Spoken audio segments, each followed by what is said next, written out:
What up, folks? This episode of the Smoking Tire Podcast is brought to you by Policygenius. Listen, April's here, and that means a lot of not so fun things.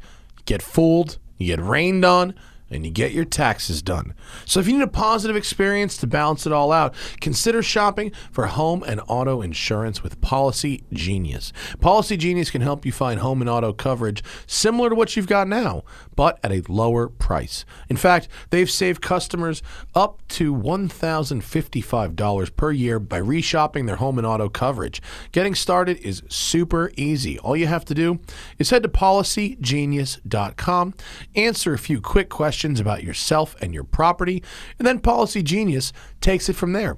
They'll compare rates from America's top insurers, from Progressive to Allstate, to find your lowest quotes. The Policygenius team will look at all the ways to maximize your savings, including bundling your home and auto policies. And if Policygenius finds a better rate than what you're paying right now, they'll switch you over for free. That kind of service has earned Policygenius a 5-star rating across over thousands of reviews on Trustpilot and Google. Now listen, Policygenius can promise that you won't leave your website. Nope, sorry, back that up. Policygenius can promise that you won't leave their website feeling like a fool. They've saved customers up to $1,055 per year compared to their current home and auto policies. So head over to policygenius.com to get started right now. Get started, Jesus. Let me try that whole thing again. Okay. Policygenius can promise that you won't leave their website feeling like a fool. They've saved customers up to $1,055 per year compared to their current home and auto policies. So head over to policygenius.com to get started right now. Policygenius, when it comes to insurance, it's nice to get it right. We are also brought to you by Sunday Lawn Care.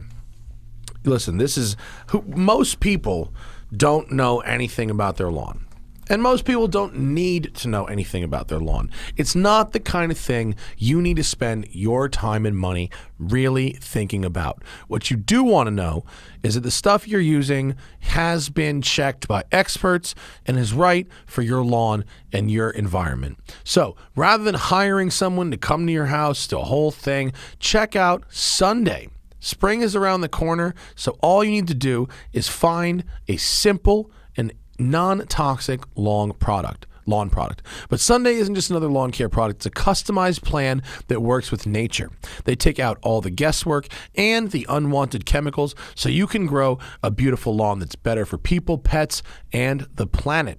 Sunday did an analysis of my lawn at my new house. I went to getsunday.com and put in my home address, and their free lawn analysis tool took care of the rest. They correctly analyzed my square footage, and then they spit out soil and climate data based on where the house is to create a tailored nutrient plan so you get all the stuff your lawn needs and nothing it doesn't. Fortunately, even if you don't know this knowledge, it is known knowledge. So Sunday has it, and based on your address, they know what you need. It's very simple. Sunday is made with ingredients you can actually pronounce, like seaweed, iron, and molasses, so you can grow better and feel better about it. Sunday explains exactly what you get and why you're getting it. Everything's waiting at your door right when you need it. All I had to do is attach the ready-to-use pouch to a garden hose and spray. And sometimes lawn care, it could take up your whole day. Now it takes less than 15 minutes, and best of all, the stuff really works. My grass, it looks better than ever. Let Sunday take the guesswork out of growing a greener, more beautiful lawn this spring. Go to getsunday.com/tire to get $20 off your custom lawn plan at checkout. That's $20 off your custom plan at getsunday.com/tire. That's getsunday.com/tire. Speaking of grass, we are brought to you by Tradecraft Farms, my favorite THC and CBD products, whether it's edibles, crunchables, vapables, smokables, and now aerosolables, sprayables. Tradecraft Farms has got you covered. If you are in California, where things are legal and civilized, find them at your local dispensary or visit an official Tradecraft Farms dispensary if you're in Southern California. Look them up on their website. If you're not, be a pal. Follow them at tradecraft_farms on Instagram. You don't have to buy anything. No one's asking you to spend a dime of your hard-earned money on anything. If you don't smoke, if you're not into it, no one's asking you to get into it. I ain't no pusher, son. I'm just saying give my people a follow. Let them know the Smoking Tire sent you. Keep this show rolling strong. You feel me? I love these products. They are delightful. And the fact that I get to do an ad where I talk about how great the weed I get to smoke is, that is just the highlight, one of the highlights really of my life. So Tradecraft Farms, we love you. Love them back, folks. Give them a follow on the gram if you can. And if you're local, hook up some of their proper gear at your local dispensary. All right, folks, on this episode of the podcast, Jonny Lieberman, a.k.a. Johnny the Jew, a.k.a. Johnny the Beard, a.k.a. Johnny the Sausage, is in studio. Jonny Lieberman from Motor Trend. He's rolling an Aston DBX in a lovely shade of purple this week. And we discuss many, many topics, including the RUF Yellowbird, the Bugatti Pure Sport, and our favorite things, really. He's also brought lots of whiskey, which is very good. Jonny Lieberman on the Smoking Tire Podcast. All right, Herr Lieberman. That's right. Who, for the first time ever, Wie gesund? is wearing his own merch. No, wearing my own merch when it's on sale. Yes. Yeah, that's the difference. Blipshift.com/Johnny right now. Is it /Johnny? It is. Oh, yeah. wow. Way to get in there while that domain name was still available. All right, buddy. Pour it up. What do we got? All right. Bartender. So we're actually going to go slightly reverse. We're going to start with the 7-year and work our way back to the 6 because the 6 is way better. The 6 is better than the 7? In this case, yeah. These Willet. These are Willets. What kind of Willet? Well, I believe this one is sourced, and that means it comes from another distillery, and they put it out under their label. Oh, So really? bought They the just barrel. like went shopping and were like, Lots of this. not most, but a lot of bourbon that people consume, especially with like a fancy label that has a really creative backstory, it's just made up. They get all the stuff comes from Indiana, Indiana's like the secret bourbon distillery. There's a giant distillery called MGP, and they're awesome. Everything they make is great. This is not from there. This is but it's like a not. Yeah, they don't have a label. They right. just supply like 90% of the bourbon out there, or whatever it is. This is like the Wrecking Crew on all those. Yes. It's the Wrecking Crew on all those albums. Or right, it's like Brembo actually makes every brake in the whole world. Only the expensive ones are labeled Brembo. Have you seen this Buy Brie thing? No. It's Brembo. Brembo came out with a Squire. What? Oh, really? Yes. Like a Squire guitar. Yes, and it's called. Or for those not who may be more the what was the PRS version of the Squire? The Squire makes perfect sense to me. No, yeah, okay. Well, so yeah, basically they came out with these brakes that are by Brie, BRE, but so it's not Brembo. It's by Brie, and so it's like a step down. It's got to be a step down, right? I mean, it's like engineered by Brembo, right? But then assembled with. Whatever, I'm telling you, the brakes on the Toyota Prius in front of you right now, if you're listening, is on Brembos. Yeah, it's for just, they're not labeled Brembos. Yeah. So Well, anyways. cheers. Yeah, One l'chaim. for the Zach. Happy Good Friday. Happy Good Friday and Happy Pesach. So yeah. I'm making a matzo bar this weekend. I don't know about you. Ooh, no, I'm not. Oh. Well, as usual, Johnny brings the good shit. This is pretty good. That's nice. We're starting backwards because I think 7 I think year, this is way better. This is the 6 year is actually a little stronger. It's 58.7 versus what do you got there? 57.8. Oh, okay. Yeah, but Obviously barrel proof. Yeah, this I believe is Willet's own distillate, meaning they made it themselves, and this is way better. But Well, it's fucking dank. Yeah. Thanks for bringing it back. yeah. It's pretty good. It's nice, right? Yeah, that's good. It's intense, strong, lots of flavor. It's definitely a rye. Let's see how the aftertaste is. Okay, and it's lots of spice because it's Oh, probably 100% rye. No, it's really nice, and you take it with your water afterwards. That's good. Some ryes taste Fuck with that. like thin, like they're more acidic and they kind of taste thin. This has like the thick syrupiness to it that barrel non-ryes proof. do. Yeah. Which is you get that when you leave it barrel proof. You're not just adding water, so it doesn't thin it out. I'm gonna add another rock. More ice. I can't believe you guys bitch. do this. Dude, I was saying blasphemy. This Ice. is probably. I mean, Blasphemy. there's probably 3 unopened of these left on the planet. Don't mean I don't currently. appreciate you, bro. One of the last memories I have, I'll drop a Hollywood name, of Paul, of personally hanging out with Paul Walker. Yeah. He gave me a hat. And one of his AE performance hats. He's like, "Oh, we just got these in," and tossed me one. Immediately curved the brim. And he gave me the old like Godfather and now I got to turn my back on him. He was fucking around, but the curving of the brim was like putting the rocks in this. Right. Well, people are starting to get sick of my shit, so my wife is now adding ice. Sang literally will sit down with ice cubes. So I just bring ketchup when I go hang out with them. If it's barrel proof, I kind of got to do it if it's barrel proof. You just got to drink a little bit more, and then you'll be like, "Oh, those wonderful flavors! I'm not adding water, frozen water." I know. What a terrible. If you go to Sang's restaurant and add salt, does he look at you like Sang you think I don't know won't what I'm even? doing? Sang invented the you can't change anything. Yeah. Sang invented that's what I'm that. saying. I show up with ketchup. Literally. He puts ice. No substitutions. He invented the no substitutions in 1997 when he opened Father's Office. Or and he started goes, serving the burger, This yeah. is my. Excuse me. The Father's Office burger. I make it like this. Yeah. No But substitutions. also, he was probably fan. the first restaurant in America not to have ketchup available. Yeah. You know? Yeah. And I asked him about it. It was Go funny. fuck yourself. I put APs in a tin box, bitch. That's sad. So I went out to dinner one time with him and his girlfriend, and I'm like, so what's the story of the no substitutions and no ketchup? And he said that he used to work, I think, at Michael's in Santa Monica, and the requests from the billionaires would come in like, we'd like diet salt, like loaf, endless. yeah.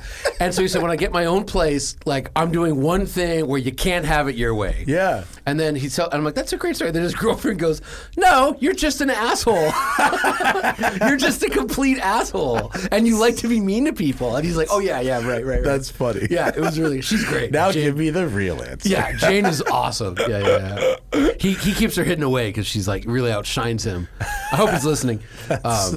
That makes sense. Yeah, and saying, buy her that goddamn AMG GTC convertible already. Oh, yes. Well, the GTC convertible is very good. Yeah, but he's like, I recommend those to everybody. Yeah, no one listens, but I recommend them. I saw one yesterday. Me too. Nice. Yes, blue. It was. Maybe it's the same one. It I saw was. it. Okay. Blue convertible? No, blue hardtop. Oh, I saw blue hardtop. convertible, Oh, red nice. top. Oh, it was one of those. Bold with the color combo. Yeah, no, this was a blue GTC. I was in the Aston, blows by me, and I'm like, you know what? I'm going to catch it because we have the same motor making the same horsepower and the same transmission. Wow, yeah, it really is. It all really that, is, isn't it? Yeah, it really is. Same nav system. So Johnny, if you hadn't figured out, he rolled up in the DBX. Yeah, The Aston Martin DBX. crossover. Yeah. I don't know if it's an SUV, but it's really a crossover, I think. Right? Yeah, I mean, sure, of course. But, it goes up and down on the air suspension. You get some decent ground clearance. It has two terrain bounce? modes. You Yeah. like to make it bounce. It doesn't a bounce. lot. Bounce is only hydraulic. That's Why did Benz Mercedes only. remove bounce? According to them, because in America, dealers order everything, and it's a $9,200 option.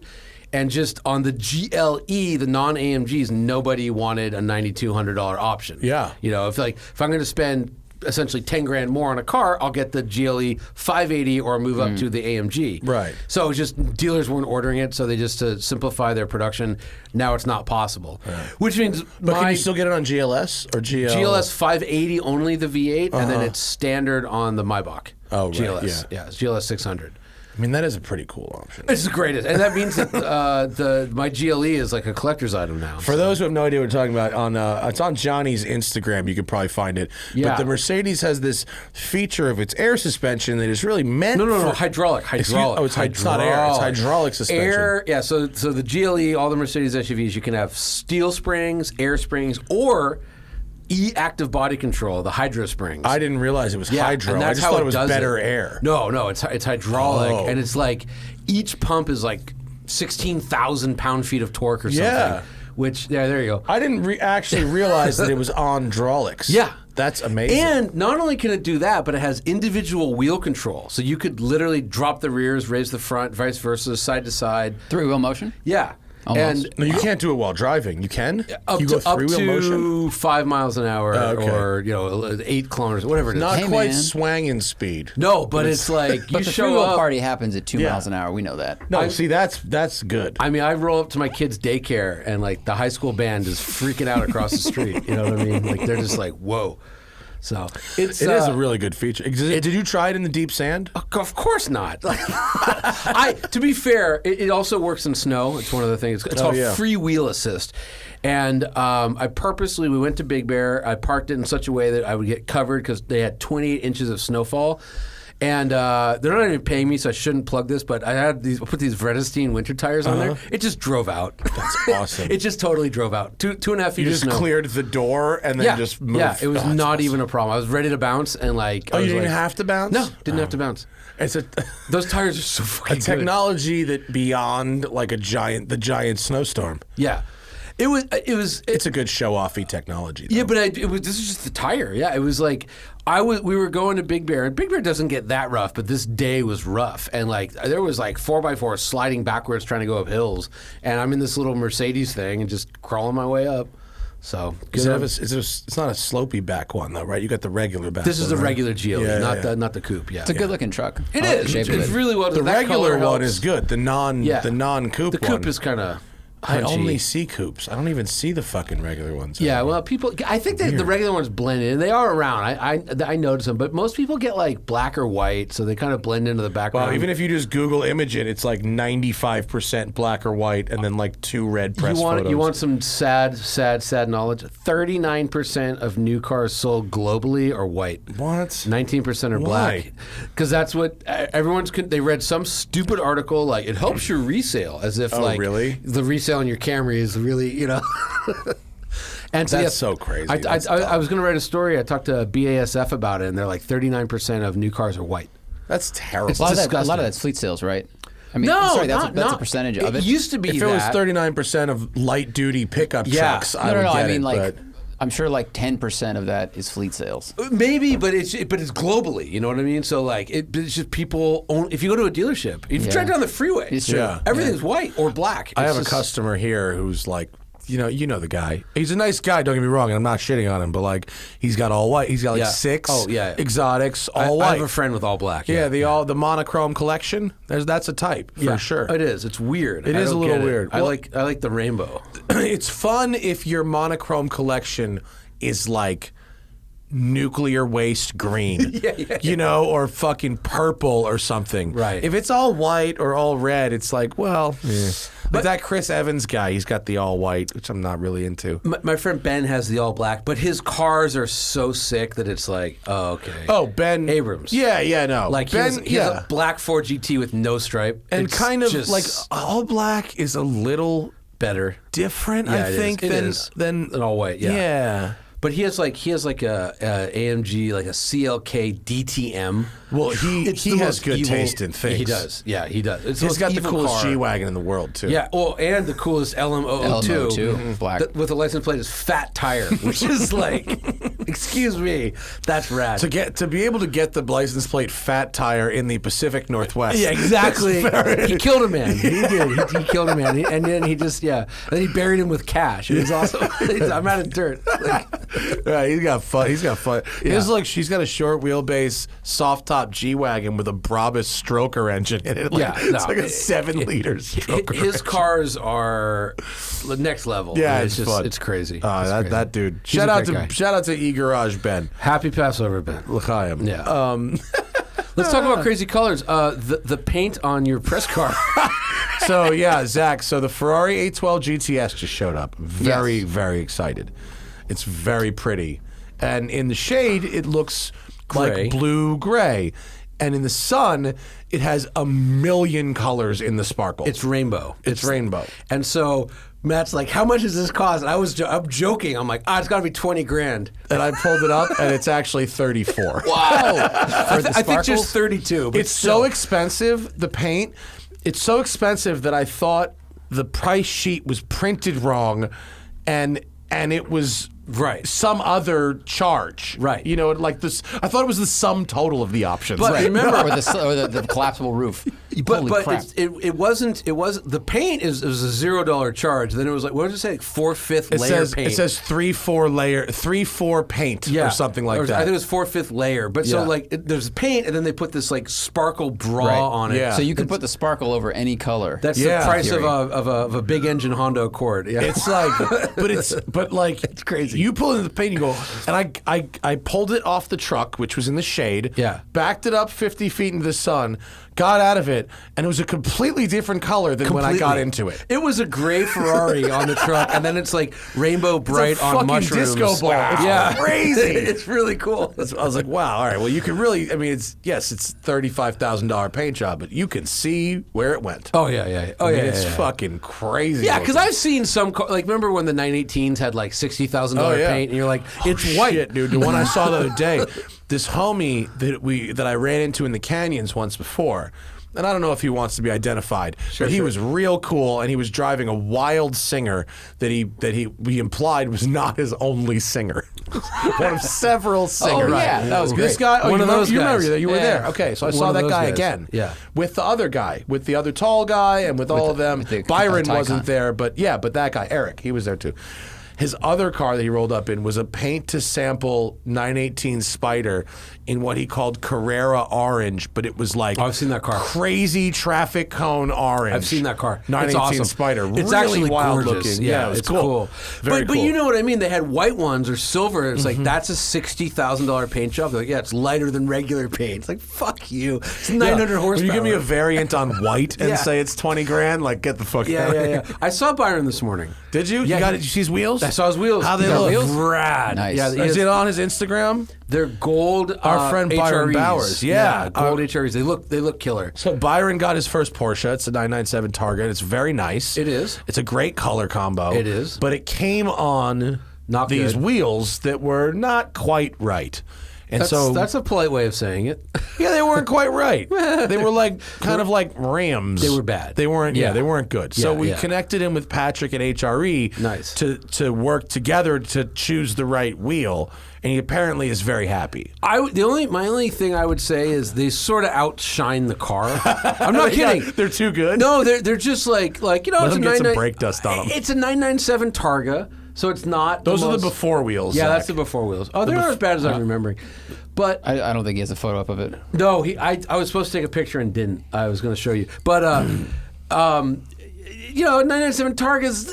It's not the best looking 997, you know, but these are like the I best love those wheels. cars. What's that? I love a 997. They're cool, but you know what I'm saying? Like That sliding glass looks-wise. roof. I don't care if it does leak. I love it. No, it's functional. Yeah. I'm just saying it's like the 997 like GTS. That's a good looking 997. I know what you mean. Yeah. And these wheels are the sickest. Really? Yeah, it's a gold pentagram. You know. Yes. With like HRE perfect on the center. Oh, It's Like That's cool. F40 wheels.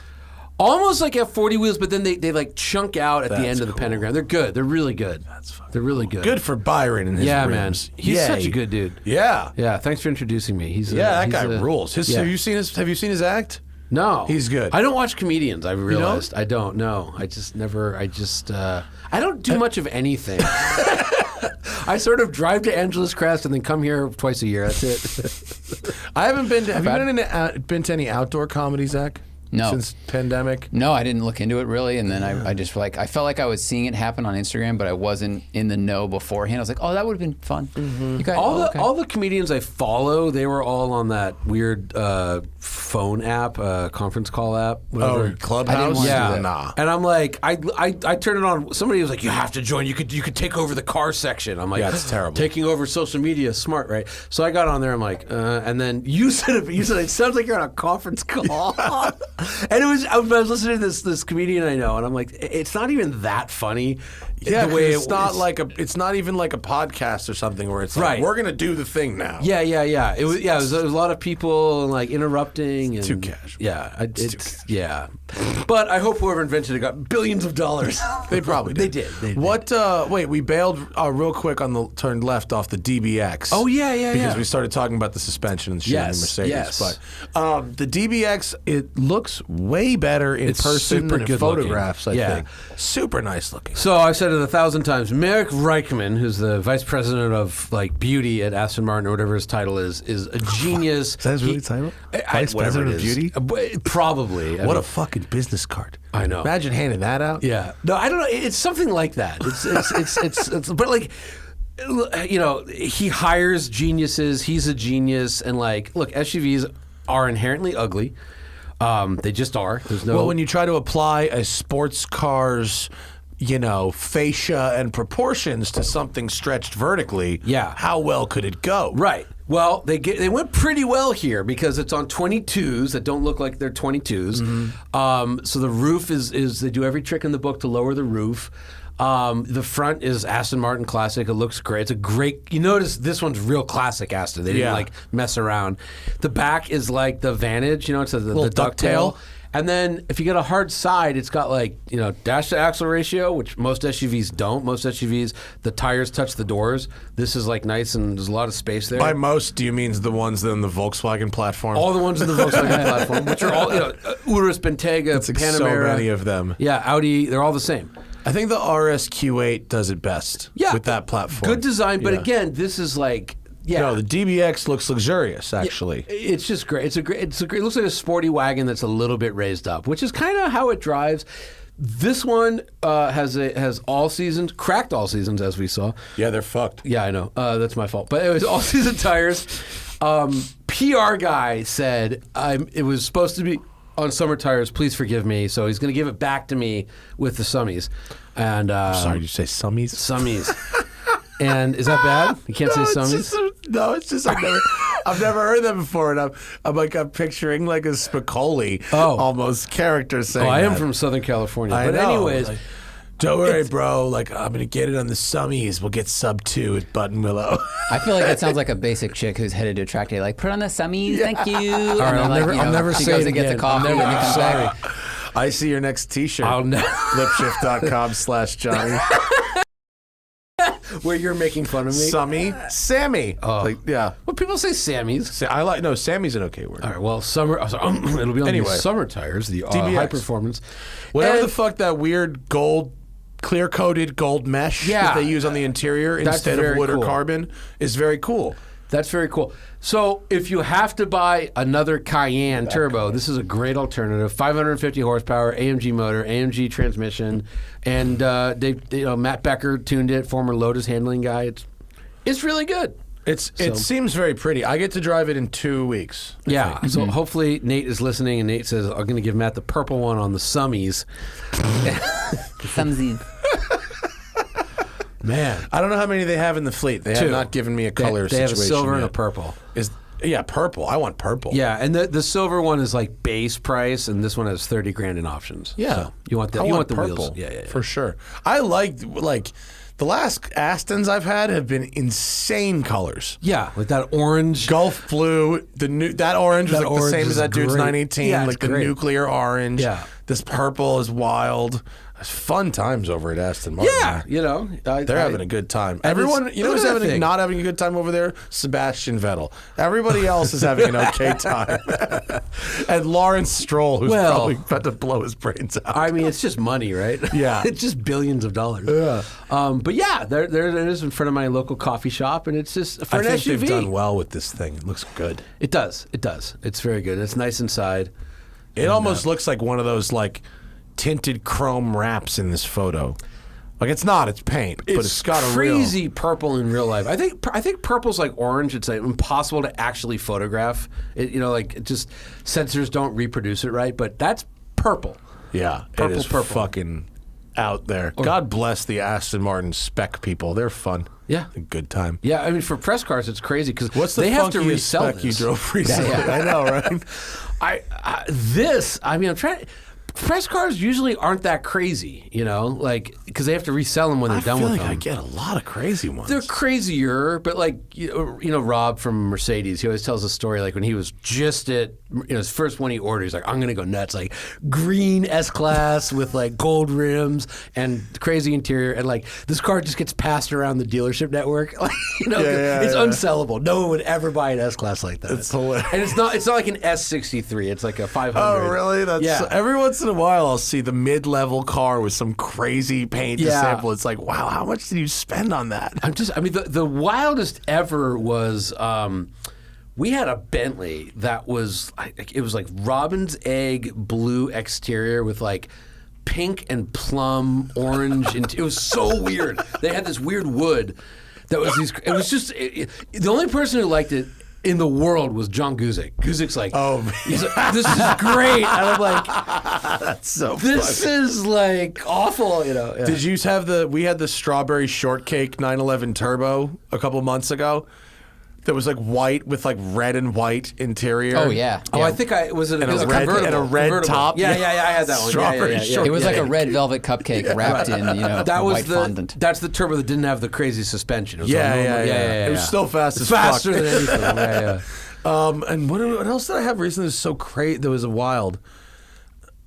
I gotta go. Sadly, my I memory. feel like the through my Ferrari Instagram. 488 Spider I had was yellow over blue. Oh, is that good? No, No, blue is not a good interior color. no. ever. You should never get a full blue really- interior. I mean, it depends. If you have like a black car, it could work, or a dark blue. what are you nuts? No, Black I've over never liked blue. it. It always, Green car with blue could work. No, No. There's Yeah. almost silver. Silver is the only color where a blue interior. Yachting then- blue.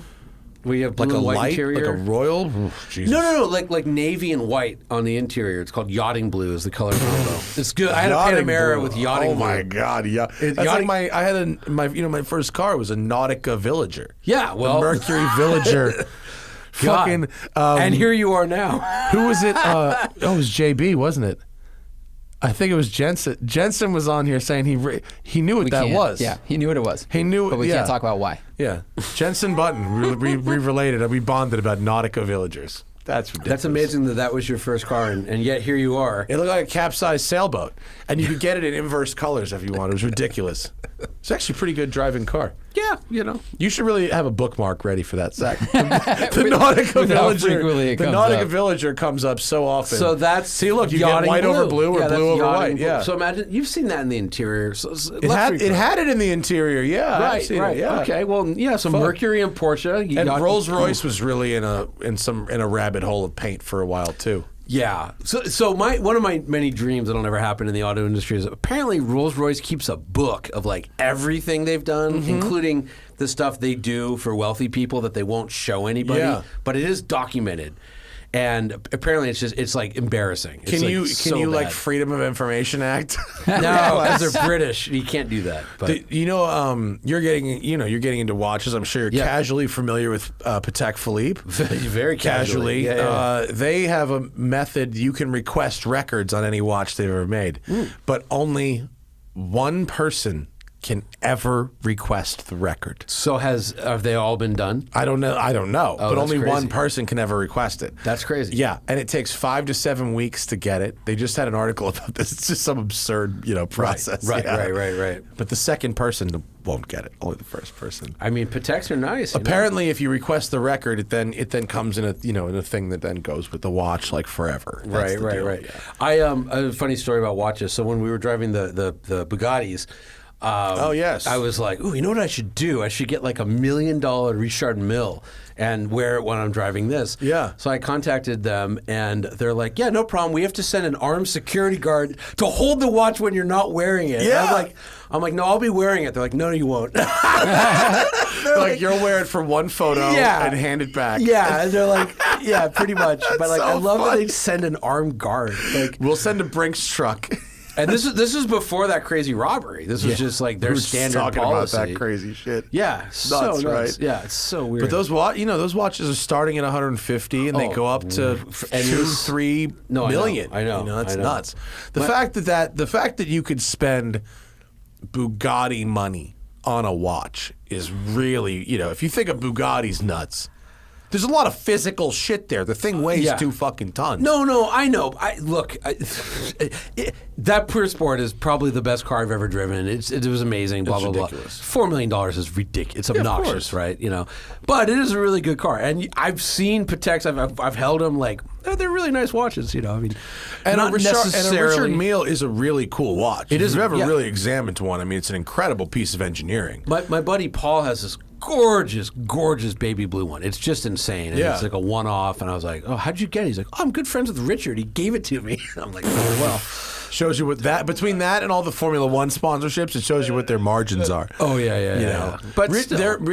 they're it's not like Patek, which is like gold, all Platinum. gold Yeah, and platinum and all this yeah. shit. Richard Milles are like TPT quartz, carbon fiber. They're not particularly expensive Precious. materials. The engineering obviously is cool, but That's it's what, not. and you're paying for that, for the exclusivity. And also, you're showing the world, I can drop a large dime large amount on a watch, Yeah. you know. But again, I have a couple other friends that shouldn't be buying watches that cost as much that have meals because they want them. Yeah. And they sold a car and bought a watch. I understand.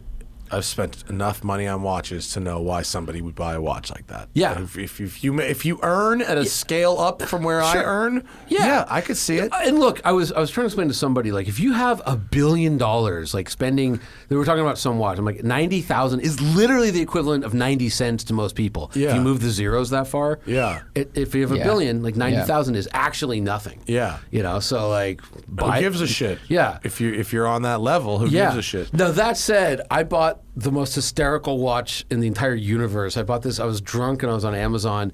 I bought this like $19 fake Mudmaster, like a fake G-Shock Mudmaster. It's this big, which I'm holding up a whiskey glass. It's literally 60 millimeters. It's like 25 millimeters thick. It's analog and digital. The analog and the digital are not connected. You literally set them on two different places. Oh my So your God. watch is never in sync with itself. That's so crazy. Yeah, it's got all the it shows Is that it it has on all your the features. gram? It's on my gram somewhere, but All right. it shows that it has all the features of the Mudmaster. It doesn't do a thing, you know. All It's the just- buttons are just like blanks. Well, it has a light button. It has two light there, buttons. that thing. Yeah. This is the greatest watch. Oh my God! It has so many like screws and rivets. But it's just a Mudmaster. But like, you see where it says Friday, the second digital thing? Yeah. Around that, there's like RC, TP, all this stuff. They don't do anything. There's no way to even point at them. The crown controls the analog hand. The lower left button is how you set the digital clock. I love this thing. Oh my God! And it comes in like 8 different colors. So you spend $140, you'll have 8 of those, every color. It's like instant Van Damme. I love it so much. 100% Van Damme. I love it. And a Mudmaster's like, $600. Oh, by the way, you'll love this. Around the what do you call it? The Ohout, the Rehout? the Rehout. Yeah. I guess it's the bezel on this one, but Yeah. all the time zones. There's no time zone function. in the watch. It's like a world time, but like not. No, it doesn't. You'll never. They're just there so you can look at. Yeah, it's a list of places. What comes after Miami? But like, Let me just count the time zones. yeah. I only drove Pure Sport, which was pretty goddamn impressive. It's so good. So yeah. good. I Yeah. mean, ridiculous. You drove the regular one. Yeah, the yeah. regular Sport. What were the differences? Okay, have you driven a Veyron? Mm-hmm. Okay, Zach, Veyron? No. Okay, well, as Dr. Engineer, what's his name? Franz Josef Pefkin told me, Dr. Pefkin, the Veyron is about acceleration and braking. So it's super great in a straight line. Right. That engine is like the greatest engine there is.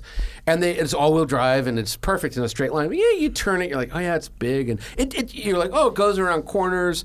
And then you get in the Pure Sport, and Pure it's Sport, like corners. Corners. It actually legit, Yeah. real GT3 kind of front track corners.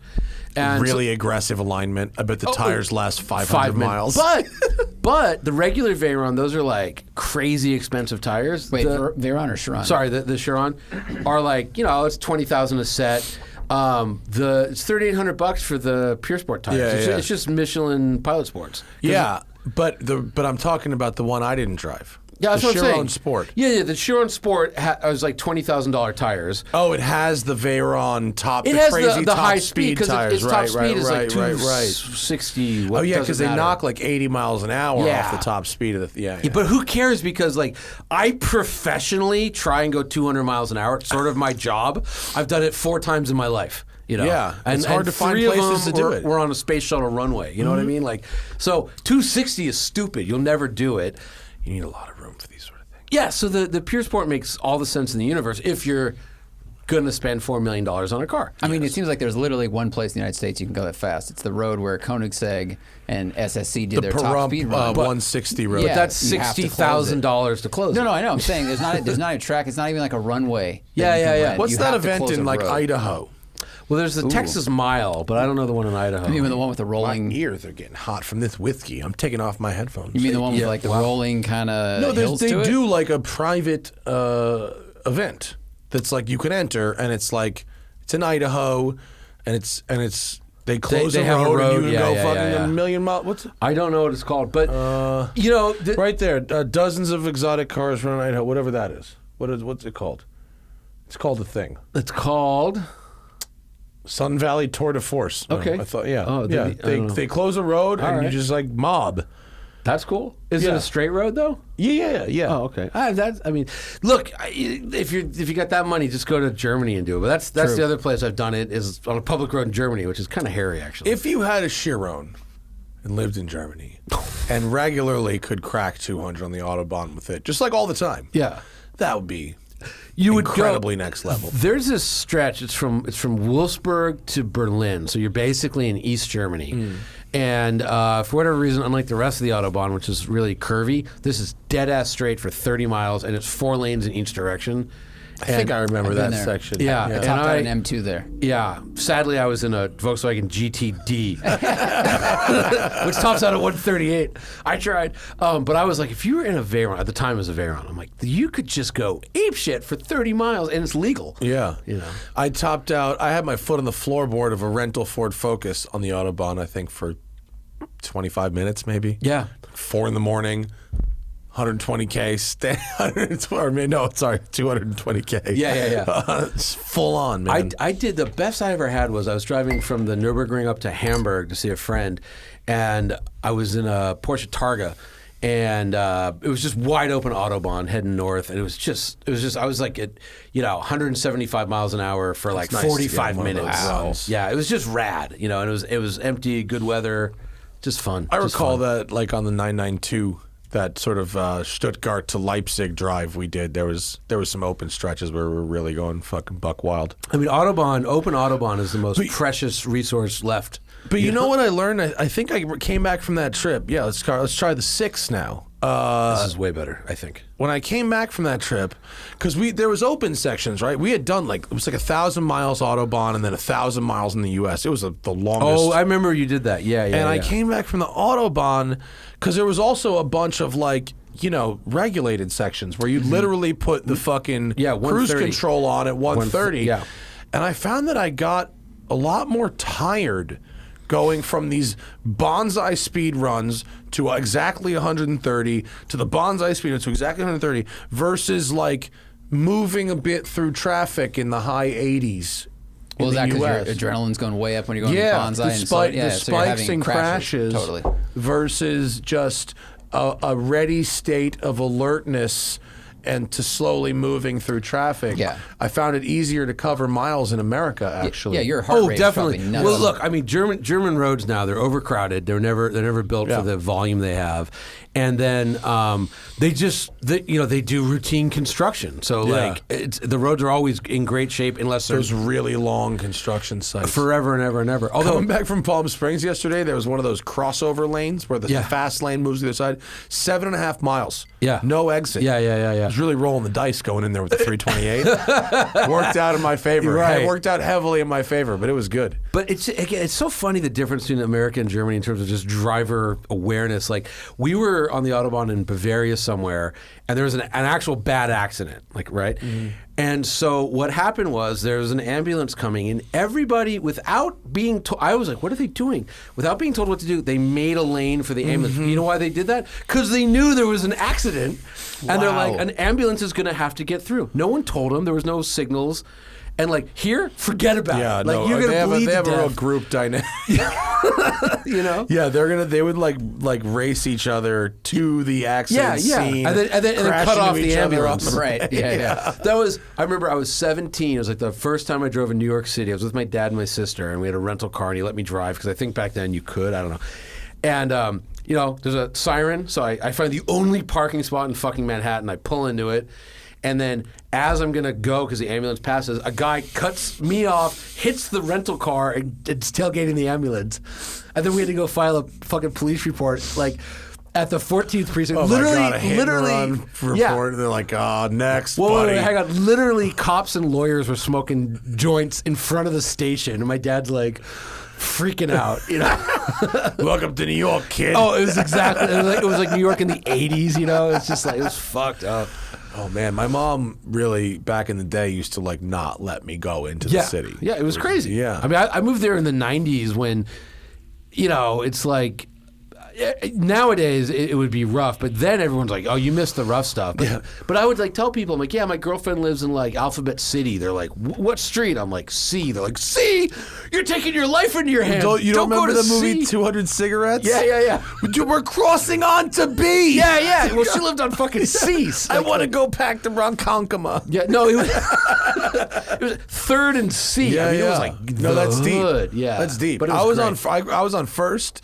Best Pizza was on B. But Yeah. there was a bunch of wild shit going on down in that area. Yeah, first and B is like Mars Bar area. Yeah. Yeah. Yes. Oh, yeah. There was good food over there. Oh yeah, And good drink. and good drinking. Oh, Yes. the greatest. Yeah, that was where I lived. On 7th and A was or 7th or 6th and A. 6th and A. There's a really good pizza place, and then they had to move in like different oven, and it's not the Was it same. not mozzarella? No, it was like Ray. It was one of the Rays, yeah. a billion Rays, but it was like a good one. It was. Some of them Rays are good. Some of the Rays are good. Yeah, just because they ripped off an identity doesn't mean they don't know how to make a pizza. This was good pizza. This Ray's was good. What you drive anything else good recently? Worth noting? I've been I my brain. I think it's the alcohol. It's the whiskey. Zach, pull up my Instagram. in the please. meantime- oh, the Lotus. I drove the Lotus. Which Lotus? The Evora GT. The blue one? Yeah. Yeah. I drove the gray green one. It's nice, isn't it? So good. So nice. Like you could, like don't get a Cayman, just another Cayman. Like get this because it's like it's a better manual. They're fast. Really fast. Misha had one, and so I had the M2 CS, which, by the way, that's a good also car. very good. Very good. Yeah. And I was in the M2 CS. Misha has gotten to be a very good driver. He's been practicing. But like, I was like, no, we were both. To be fair, we were both in fourth gear because like I had 11 miles of range left at Newcomb's.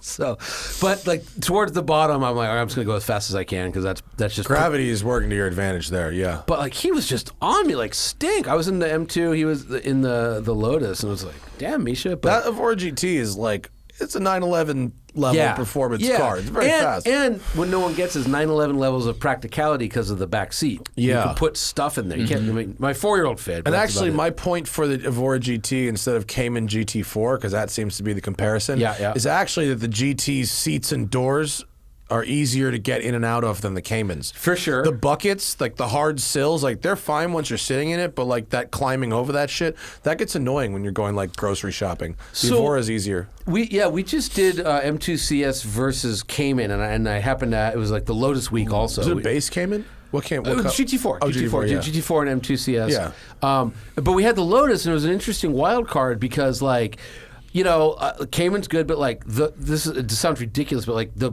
talking on the phone, the Bluetooth in the Lotus was better. You could like Really? you could hear better, and like the backup interesting. camera works and the backup beeping work. Like all the little shit they always got wrong for 100 years, they fixed with this one. Wow. Did they get a new supplier? Do you know? That's just like Alpine or whatever. I mean, whatever it is. But like, it's just, you know what I mean? Like there's some guys that just like they automatically get the little stuff wrong. It's like so easy to get it right, but they don't. Or maybe it's not.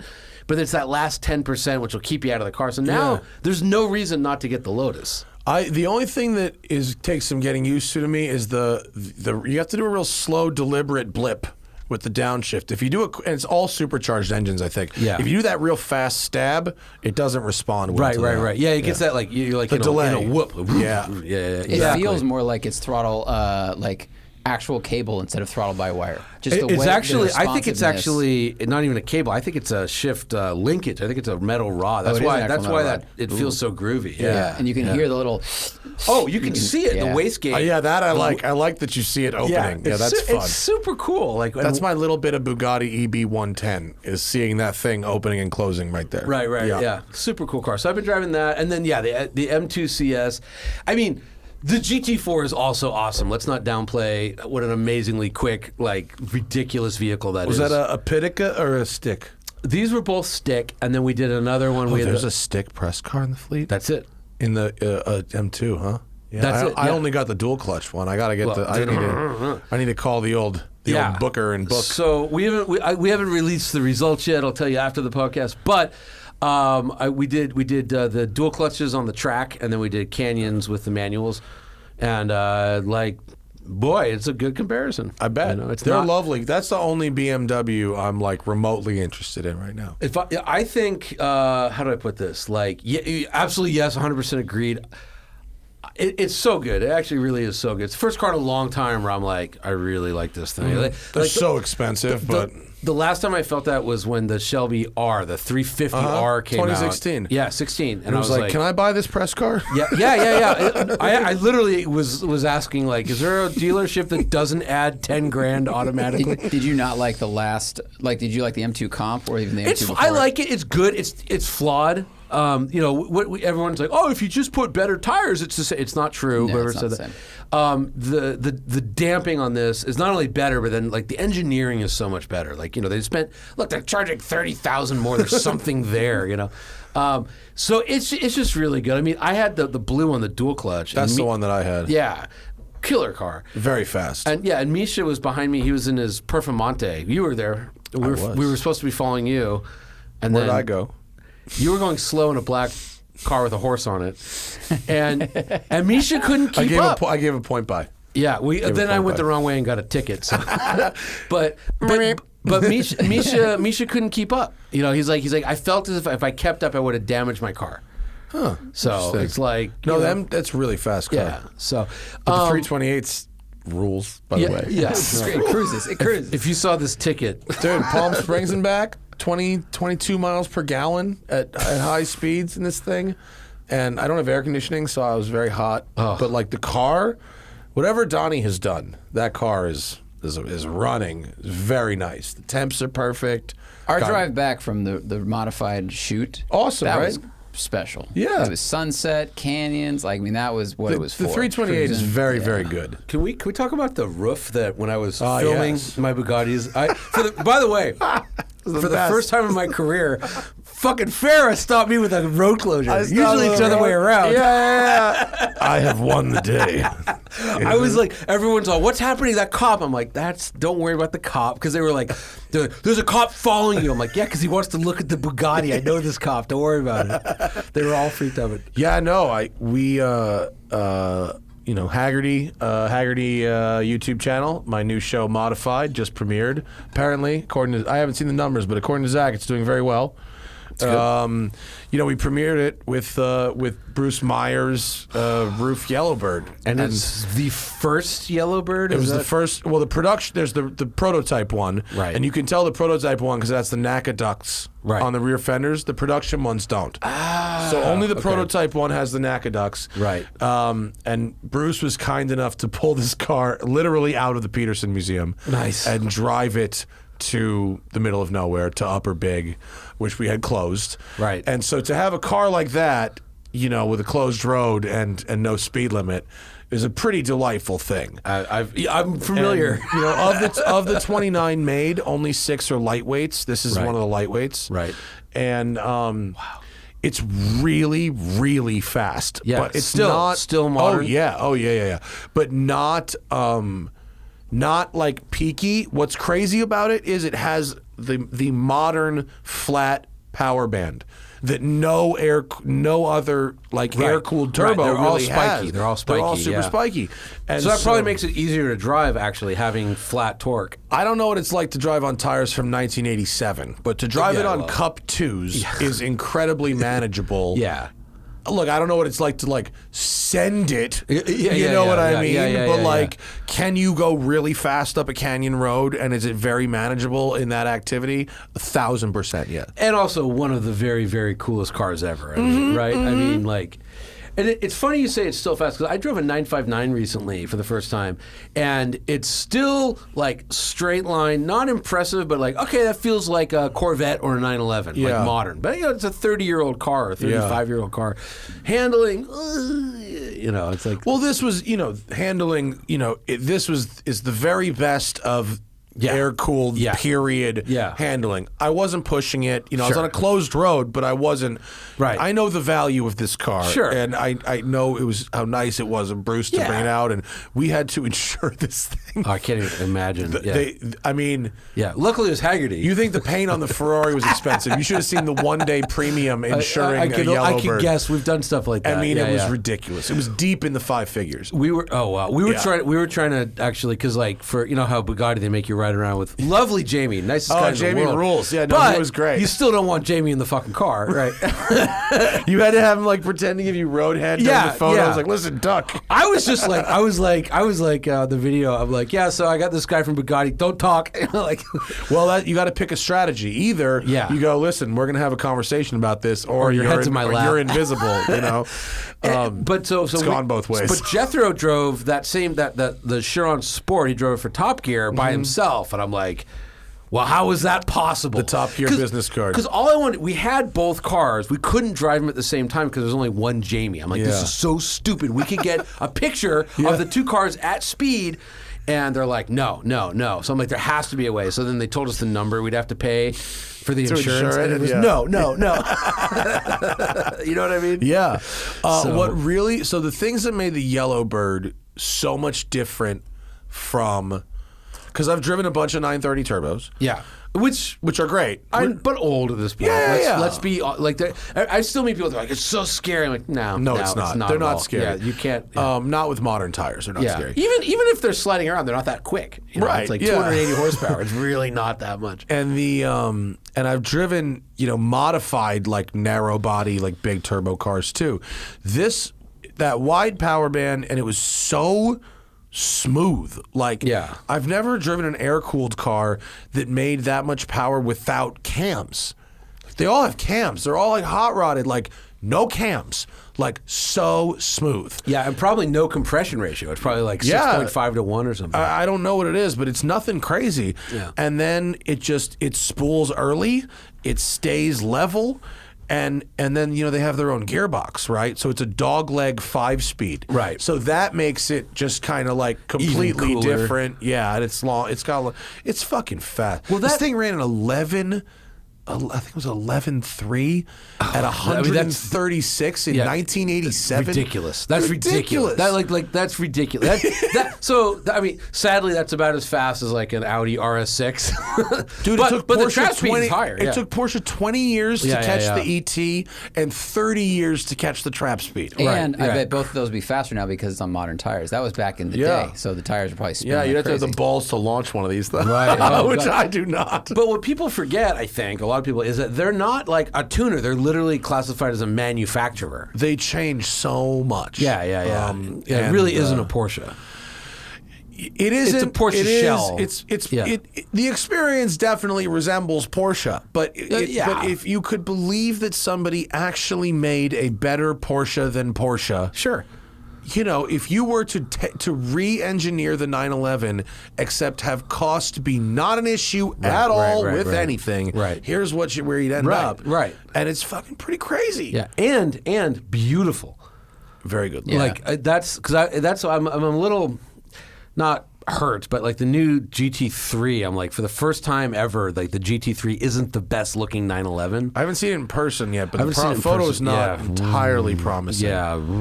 This is very good looking. Look at that. Plus, and very comfortable, and it had air conditioning. The rear, I love the Yellowbird bumpers. I think all so cars tight. should have that. Yeah, it's tight, the slots, everything, just so perfect. Oh, 58,000. All right, so please go watch my new show. Look at that. I mean, come on. You see how they fill the gaps between the bumpers for aero in the Yellowbird too? Wow. Fucking crazy, that car. I love those taillights. It's so 80s Porsche. And so actually they said that Bruce bought it from RUF, right?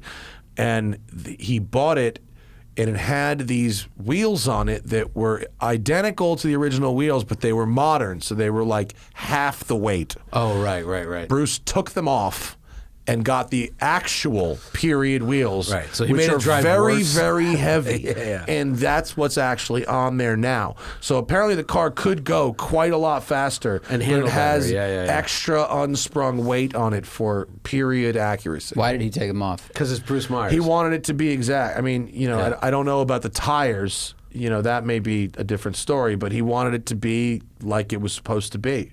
Yeah. Yeah. Yeah. Bruce is he's a G like that. Yeah. So anyway, shout out Bruce. We love. Thank you. That's the only favor I will ever ask. It was such a one treat. favor. I mean, it was look, if you're driving a Bugatti Pure Sport, there's not a lot that's going to impress you seeing it like on the road. Yeah. and you pulled up in that thing, and I'm just like, holy shit. Well, what I heard, I saw the Chirons coming down, and I was like, I bet that's Johnny because I knew that they would not. Like, I had to take the car from Beverly Hills. I got 3 hours. I was like, these things are up here. Yeah. I was like, they sent a flatbed up here. Yeah. And I was like, only Johnny would get this done. Yeah. So I saw it was you, and I was like, thank God I've got the fucking Royal Flush. Right, you beat my 4 aces. I had the Royal Flush of Upper Big Tahunga closed with that car is actually the automotive journalist Royal Flush. I'll tell you another funny story though. So like, I'm such a pain in the ass to these poor PRs, but like, so I'm like, okay, cool. So I'm gonna have 2 Chirons. So okay, I'm gonna have Scott Evans is gonna be the second driver, so we can get the shot of both of them. No, you can't do that. What do you mean? I demand get the president of Bugatti on the phone now. Like literally, like the guy's like, no, our insurance is crazy. You don't get it. Yeah. And I'm like, this is unacceptable. So they're like, okay, we're gonna put the cars at the Langham Hotel, so you won't have to schlep to. Because I'm like, you expect me to go to Angeles Crest and then drive all the way back to Beverly Hills, Yeah. all the way back? Like we got logistically, that would be a fucking nightmare. That's like you're Yeah. not actually being a dick there, depending on how I you am. say. No, depending on how you say it. But your request, Yeah. is like, listen, this is going to take 4 times as long because of the stupid transit time. You know how it is. Like certain PR people. I figured Motor Trend just paid for the flatbed. No. I'll get to that. But That would be much easier. Like in my, I've never done PR, but in my mind, like your job is to find a way to say yes. Like saying no is the shittiest thing you can do because at the end of the day, you want your product in the best light possible so you can sell the fucking things, right? So I'm like, yeah, Langham, okay, but I want 2 cars. Like, can't the president of Bugatti fly out and sit in the other seat? No, it has to be a pro driver. I'm like, okay, I know pro drivers. the president of our company's not on the insurance. Yeah, Justin Bell is like sitting around somewhere. Like, go get Justin. He won a little. Tanner really needs something to do right now. Job. Yeah. Tanner's like racing the Freedom 500. Yeah. Dude, that looks fun though. It does look fun. Those guys. I don't blame anybody. That looks like a my good money time. is fully on Tanner, by the way. Oh no. So they're like, no, it has to be a Volkswagen employee. I'm like, then hire him for $1 a day, And they just kept. But then it was like, okay, we're gonna put the cars at the Shell station down there. Okay, we're gonna have a flatbed follow you around wherever you want the car. He'll just drop it. I'm like, all right, that works. But I was just like, I wouldn't have. If I was the magazine, I would have just hired the flatbed, and that would have been the end of it. oh, you've never really worked for a magazine because they're guess like, that's is it more than $50? Like, we can't do that. that's hilarious. So but anyways, yeah. There you go. That's what it's like. But that was a great day. What you just described is the work part of the work. That's the work part of the work. Yeah. That's the producing. There's a lot of production that goes into this, but we didn't get the shot. We didn't get. I want that. After all that. 2 Chirons on the road I mean, at that speed. sucked. You nuts. should have just taken the shot at the Shell station. Or one on the flatbed. One on the flatbed right next to the. Pull the flatbed up behind this one. I'm sure I said things like that. I love Bugatti PR. Michael, nicest guy in the world. Hey, look, they went 100 times further for you than they went for me. Well, you didn't raise the stink. You gotta you gotta I didn't. No, you know what though? But I did modify terms. I'll Okay. be honest. Good. Rather than doing, it was supposed to be 90 minutes in each car, and I said it's impossible Right. for me to start in you can't- Beverly Hills. I said if that's the deal, I'll take 3 hours in the Pure Sport, and so be it. Yeah, I mean, that was that. I just that, Oh, like, woe is me. It's Woe not. is- yeah. It's not woe is me, but that's the just to, I feel like people outside listening to the show might be mildly interested in what that dance looks like. Look, I mean, a reality. When I worked at Edmunds for 4.5 days, I learned very quickly when they give you the car for 2 weeks, you immediately say, "Can we have it for 3?" Because it's like bird in the hand. Like if you have the car, you can produce content. If you don't have the car, so like that Elva, before I even anything, I'm like, 4 hours won't work for us. I need at least 6 hours because 2 of those 4 hours are going to be eaten up getting to the Beverly Hills, Yeah. And so they're like, all right, you could go, instead of returning it at 4, you can return it at 6. Yeah. They actually wanted me to God, do did I like 1 love to the 4. fucking Elva. Elva's the greatest. I'd rather have the Pure Sport, but I love the Elva. That's a good question. Well, yeah, but but as you know from probably talking to Jamie, because you spent a few hours in the car with him, as you know, not a single one of those customers is doing an either or. Right. It's an and. No, of course. It's a that and a that and that. So and one of If you have those to and either paint or. a sample Let's of say that. either or. Let's do Elva. that. I would actually go Bugatti in this case. Okay, let's go. Why? First of all, Johnny, your statement first. 16 cylinders, 64 valves, 1,500 horsepower, I see what you're 1,200 doing. pound-feet of torque. No, I actually want to know the answers. Just like the shortest gears like ever on a hypercar. I mean, those gears were like... The gears are very short. It was ridiculous. And you did the acceleration run. I mean, like... I did. There's It's nothing ridiculous. else like that in the world. It's I mean, ridiculous. Yeah. I've never felt a car corner like that, and I'm talking about how it absorbed. I saw bumps coming, and I was like, we're going real fast. This seems like a bad idea. And it just floated. It barely moved. Yeah, It was although if you incredible how put it stable in was. the stupid low mode, you actually do feel everything. It's really bad. Because Jamie was like, "Don't go into that mode," and then we went into it for a picture. And stayed Actually, in it. I left the shocks in comfort Yeah. the whole time. Still Yeah. handles Oh, wow. fabulously. Yeah. It's I not mean, a the problem. camber on the front wheels is like 45 degrees. It's Yeah. crazy. And then like.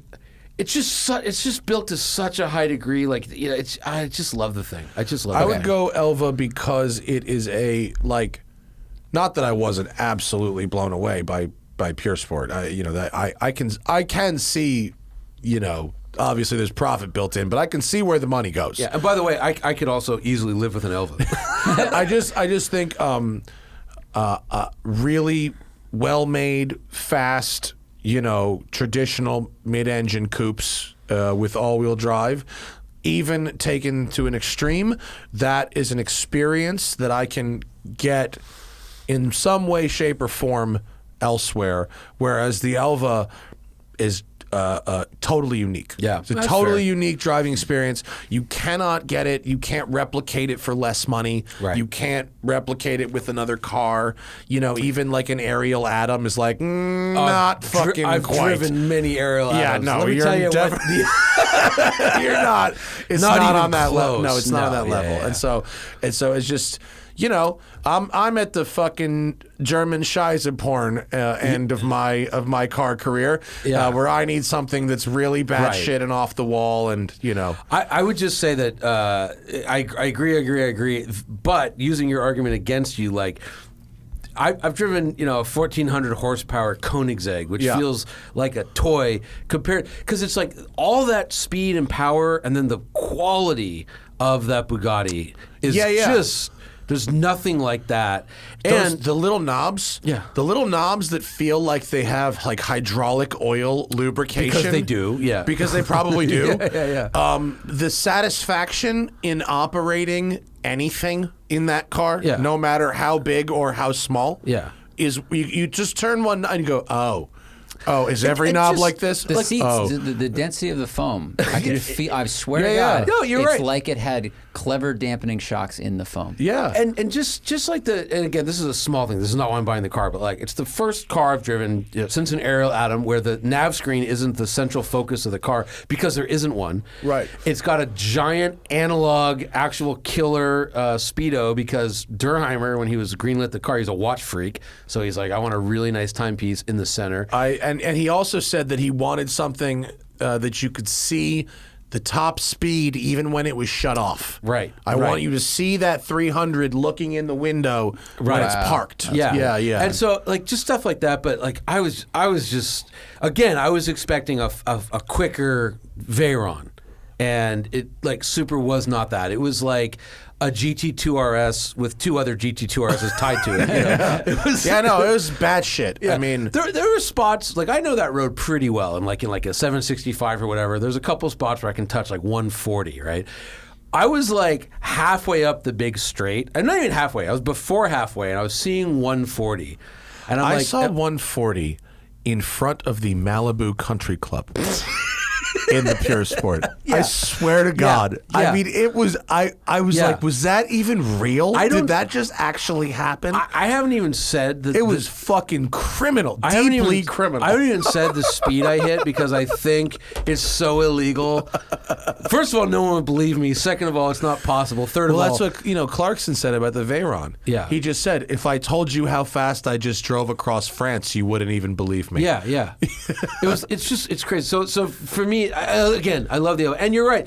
It used to be the average Bugatti owner had 60 cars. The average, that was a Veyron. Now the Chiron, they have 80 plus 2 yachts and a plane. So it's like they can have both, I just happened to glance over at the comments. It seems like, are people confusing modified and sorted? Yeah, they're I'm different responding to it. shows. Yeah, they're different shows. They're different shows. Sorted was the competition show I did with Rob Ferretti, and Modified is my new tuner car review show on Haggerty. I love how you have a roof on a tuner car review show. Right? I mean, I think it's our, in terms of like pure heavy hittingness, I think that's about as heavy as we hit, at least for this season. This is the finest hour. Of It's actually tuned. the heaviest I've ever hit. I think That's really great. I again, So G. again, I was literally sitting in a fucking Pure Sport and like, I wish I was in that Yellowbird.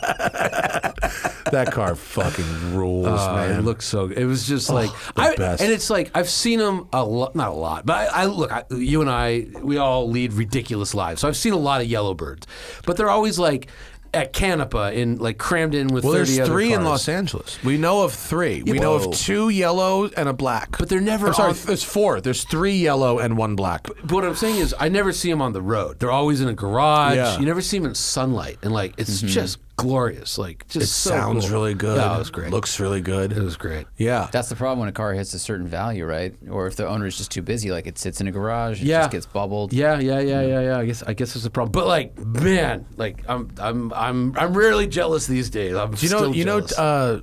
You know Tim P's got one. Yeah.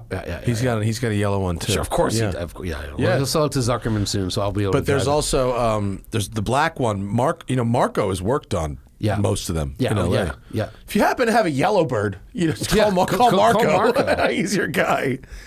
Marco is the fucking man. I'm supposed to have cigars with Marco soon. Oh, so, really? Yeah. You want to do that here? I'll join you. Yeah. Or I'll go if we're going to the Valley. I'll join you. Go up there to too. Zuckerman's house. That's the, Oh that's yeah, the place to do his it. place is the shit, right? Let me put it this way: when I was having breakfast with Seinfeld and you the other day, Jerry was like, "That house is incredible." So if Seinfeld It's thinks your house mid-century is neat, greatness in Baldwin Hills, the right? greatest. Like I think he lives on the street where me and Hannah went to look at our first mid-century house before we did a budget. Yeah. And we fell in love with the house. Yeah. And then it's where the those named streets are, right? Those uniquely named streets. probably I don't know the street names, honestly. But we fell in love with the house and we were like, oh yeah, it's how much? Yeah, 3. Okay. Yeah. And then we were like, wait, that's how much? Yeah. Wah, wah, wah, Yeah, wah. yeah. It's ridiculous. I was like, if you ever sell it, just let me know. And he's like, I already turned down a $3 million offer. I'm like, forget it. Yeah.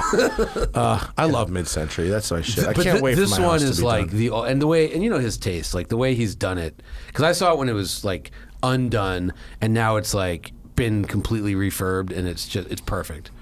You would freak Where do you out. see? Where do you see? Because Trimble's doing my house. Yeah, okay. So where do you see? Yeah. Trimble and Webb. Sarah's amazing. We have really fun plans. We don't have Zuckerman's view. We can't afford Well, that the view is great. No, But I would say where do you see what we do? I would say Paul is like toned down compared to what Sarah does. Probably. Sarah's Sarah's maximalist. wild. Maximalist. Yeah, for sure. That's what I'm into. Okay. We're doing full on maximalist. Our house has so many Easter eggs in it. Yeah. No, we his have doesn't have we that. have hidden like cat passages all over. for cats to get between rooms. We're doing an exhibition floor, like, because we couldn't save the original terrazzo. It was damaged, but we could save it in the hallway. Right. So we're putting fucking clear glass coat? over it. No, glass with yeah. backlighting. So Right. it's like a museum grade fucking floor. We're doing all kinds I of can't wild wait to stuff. see it. But I'm just Hot dog themed bathroom. I'm just saying Seinfeld. Yeah, if yeah. Seinfeld is like, your house is pretty amazing, like, he's probably seen a Probably nice house. right. Yeah. He probably knows what a nice house it's is. just, and it's like, it's just perfect. 3-bedroom, 3-bath. It's just perfect. It's just First perfect. I fucking tear their brain apart in the fucking courtroom, then I buy another mid-century modern house. I think that's the next. That's the And I next Spike fuck shirt. the plaintiff's brains out. Yeah. That's the next Spike shirt. Is corpses equal Porsches. Check this out, Bremont. Ooh, who's yes. who, are you an ambassador? You are, right? We're Bremont? all ambassadors in this So room. this is fucking cool. Bremont sent me the new piece. I sent back the ejection seat watch, the MB2, which was Yes. fun. They sent me the new piece, which is really fucking. By the way, boss. this watch is insane. This is the new H4 Hercules watch. Yeah. And it's called the H4 Hercules after the famous Spruce Goose, Howard Hughes aircraft. And it's actually made, the winding rotor has little bits of birch that actually are from the Spruce Goose. What? And that's like they restored the plane. And there was some. Yeah, they got a 2x4. They got a little extra Right. wood. I mean, this is a limited edition of 300 watches, so you don't need a lot of wood. Need a lot of wood. But it's got their brand new movement. It's a GMT. It's an absolutely beautiful piece. Here, I'll hold it up here. And kids, you weren't hallucinating. The Spruce Goose is actually made of birch. It's one of history's funny little quirks. It actually is. Yeah. And what's really cool, I mean, what's really cool about where we are right now at our studio at Westside Collector Car Storage, we're not even a quarter of a mile from where the Spruce Goose was built. Yeah.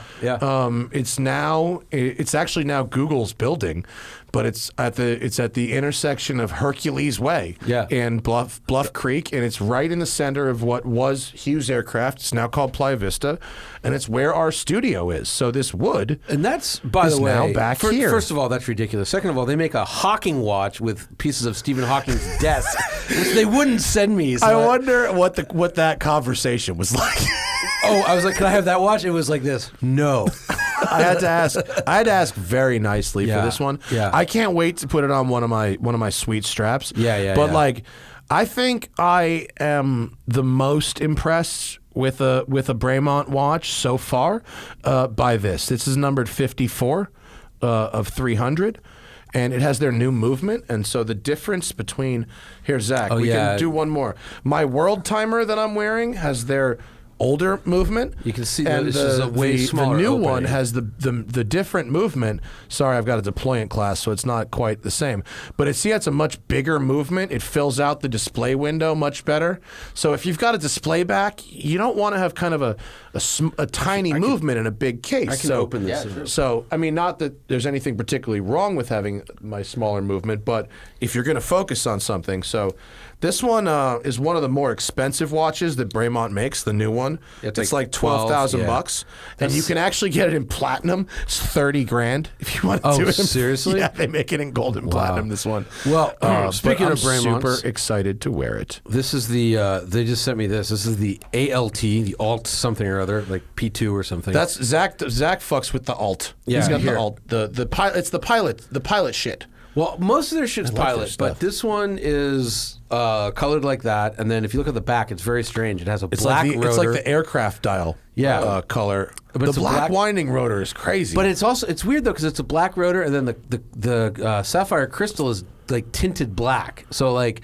If you look at it, Zach, maybe you can get some light on it. It could be I none don't more think black. you can show this, but like it looks like really cool jewelry inside, but you can't see it because it's like It's black. It's Yeah. smoked out. It's Yeah. tinted. Yeah, it's weird. You tinted your brake lights. you tinted. Yeah. It's like tinting the tail I lights. tinted my a brake little lights, bit. but it's a cool watch. I got to get it on a different strap. I just can't wear leather straps. You and I are strap people. We are. gotta. I fuck with all different kinds of straps. And I just hit up my turkey people, Bosphorus. Yes. For the summer straps. These are my winter straps. straps. I love my winter shirt. You gave me that one. It's perfect. It's dope, right? It's the greatest. So they have the full rolled canvas. That's this without the leather part in the middle. So you can shower with it. So it's water resistant. So I get those for the summer. So I ordered a Erica's Original, the Black Ops. Did you get it yet? I just ordered it yesterday. Erica's Originals makes dope I hear they're shit. the best. Yeah, it's awesome. So I have one. I got Black Ops is a black canvas strap. I got like a Sahara color, which is kind of like the face of this That'll watch. look really, really good. And it's just not. I hate leather. I just don't like leather straps. If you've never watched people, if you've never heard of Erica's Originals, they make a NATO style strap,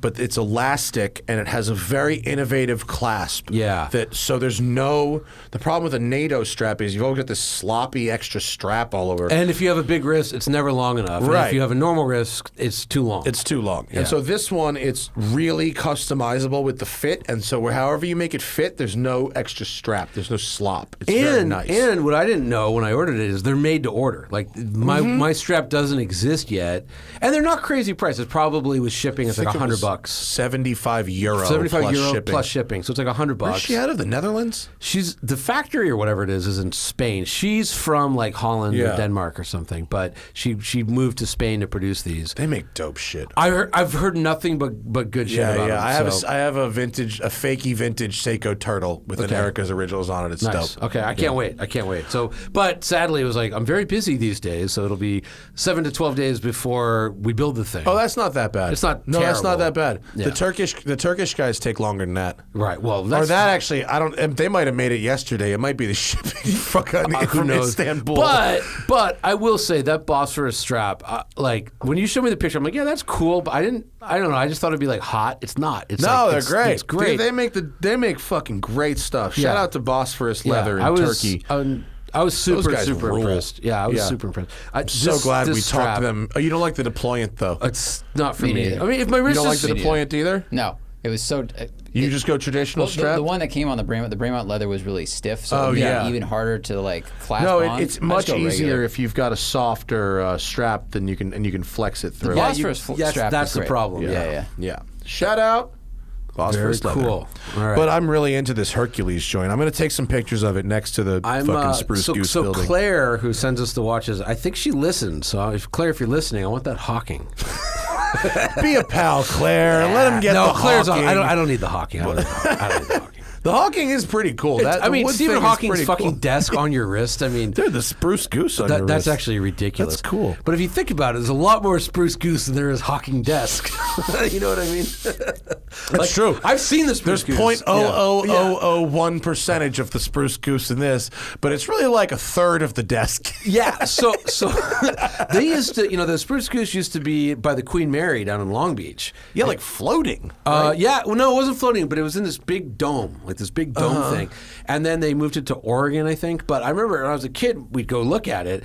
And it was so fucking big. I mean, you walk into this little dome, and there's this plane that takes up the entire space. Yeah. And it's like, I think it's still the longest wingspan ever on a plane. Yeah. I wonder if you can go inside it at the new place. The way they had it there's was... the Hawking. You know what's really cool about the Hawking before we get off that? Yeah. Is it's got retrograde seconds. Yes. Which, if you have no idea what that is, imagine something, it's a one-way dial. So it goes da-da-da-da-da, it clicks up, and when it hits the end, it springs back really fast. Right. Which is a very violent action for a watch. And to have a retrograde seconds, that's doing that all the time. Like, Right. That's crazy. But remember, this is the guy that wrote A Brief History of Time. Of course. Well, it's a good watch for it. It's a beautiful dial as well. I love big date. I love big date. And I love split big dates like that because like when they do, when you go from 09 to 10, it's the coolest movement. So yeah, it's if you get the Hawking, maybe we'll swap at the end of the month. And we'll have for good this. straps on them too. so. Hercules. Very exciting. very cool. Should we go to the people?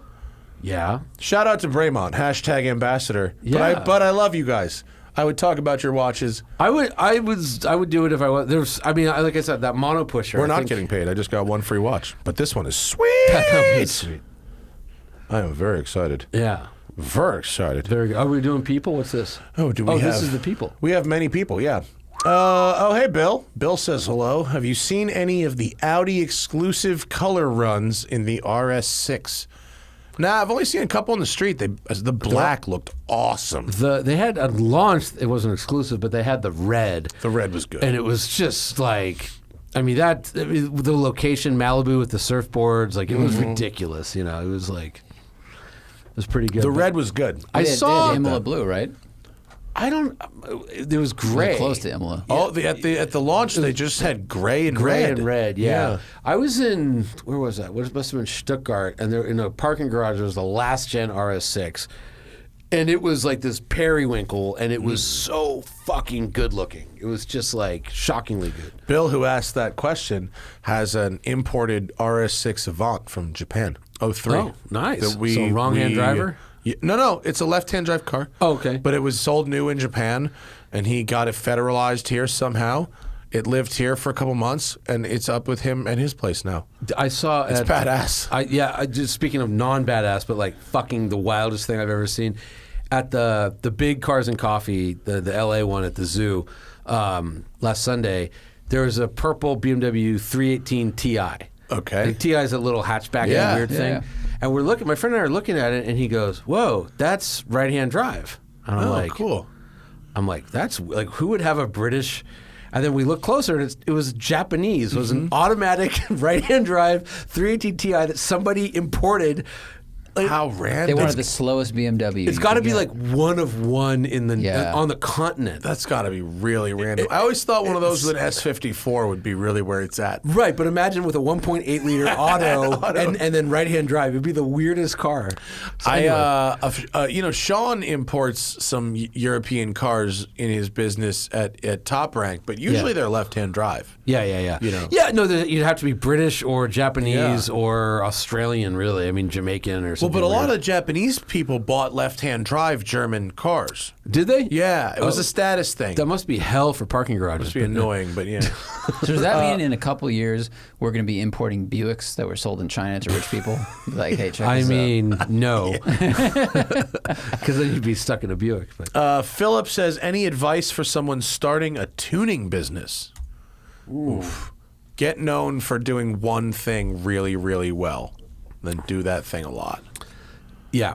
Don't try to do everything. Reliability.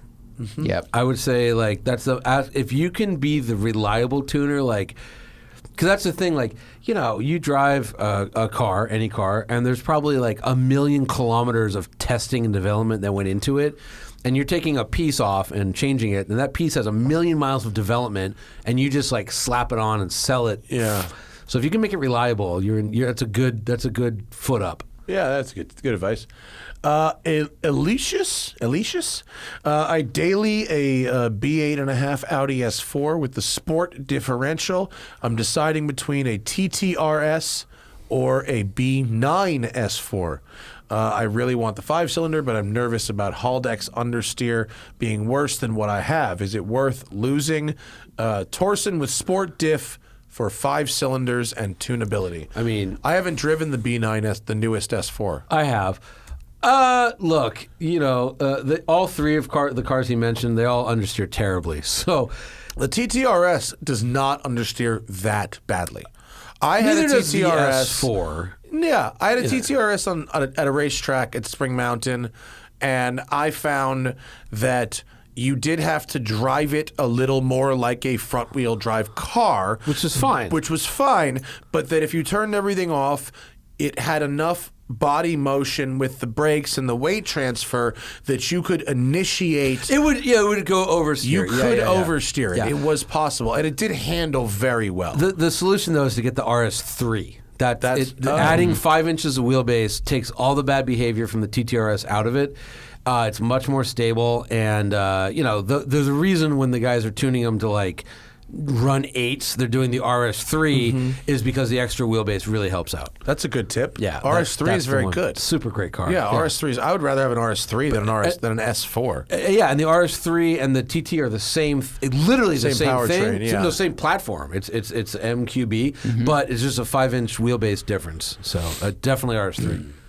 Thoughts on the BMW Z4 40i? I'm looking for a mid $60,000 sports car. I'm not a fan of Porsche's 4-cylinder offerings, and I'm not a fan of Corvette's used LC 500s. I would not spend personally in the mid $60,000 range for a Z4. Like, Well- that's not a $60,000 driving experience to me. Here's what I'll tell Chris. I will say I went on the launch and I sat with this wonderful product planner and I said, so what did you, I'm always curious, what did you benchmark when you were developing the M40i? He says, well, we started off against our own 240, and he's doing his German accent, but we quickly surpassed that. Then we moved on to, and they had like the Mercedes the SLK or whatever. It became the CLK or whatever it became, or SLC, and they had the something Audi TTS. Yeah. And we quickly surpassed those, and we moved on to the Porsche Boxster, and we surpassed the Boxster in every single attribute except handling. We could never handle better. But he's like, we're more comfortable. Our trunk is bigger. We're quieter. The radio works better. The nav is better. But like the Porsche got us with handling. But we're quicker in a straight line. So that's my advice. There you go. Yeah, get a Boxster, slightly used Boxster. I would say yes. I would say that a very nice used 6-cylinder Boxster is still well on the table. And by the way, those are like 20. And in the 60s, as are a totally decent number of 911s. Yeah. You can get a lot of 911s in the $60,000 you could get like range. 997s. Yeah, in good the 60s. ones. Good ones. Yeah. So I would recommend that. yeah. Also Vipers. but new Corvette. Pretty Lots good of too. Vipers. Yes. All the Oh, Vipers. Yes. You want to work on the wild side, kid? Right. Yeah. Armor783 says, why don't more rich car enthusiasts try to federalize unobtainium cars? MotorX proved it's possible. The only limit is money. Anyone can purchase the latest supercar with enough money. I would think it would be the ultimate flex. The problem is anything that's not been federalized, like to federalize a car, It's an adventure. you need to fully destroy one.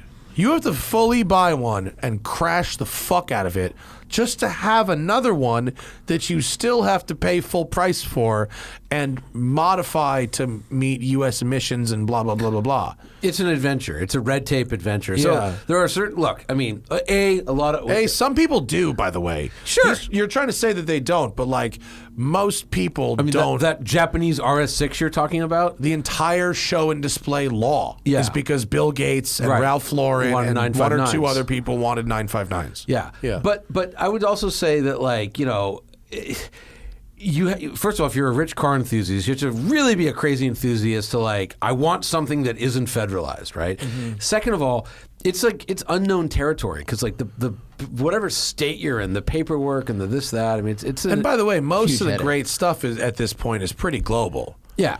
I mean, the intersection of cars that are not global and Yeah. cars that are less than 25 years old, is pretty blurry at this Yeah, point. and like what do you want? Like an E46 M3? Like what? Like there's just you're talking about a level of nerdery that wouldn't justify your money spending. And Right. a level of wealth where if you want that car, you can easily buy a house outside of the United States and drive it there. I was going to on say, the like, I'm Autobahn trying to or think of what cars I'd be like. Maybe like a Porsche GT1 or something like that. Yeah. But those are undrivable. No one can fit in them. It's like and those would be show and display exempt. So Yeah. the really, really premium cars where it would be worth the headache, the avenues already exist. Yeah. And what you're talking about is federalizing just weird random cars that don't have the value that would justify it. I mean, And I'm even trying to think of an example. I mean, to your point, like what?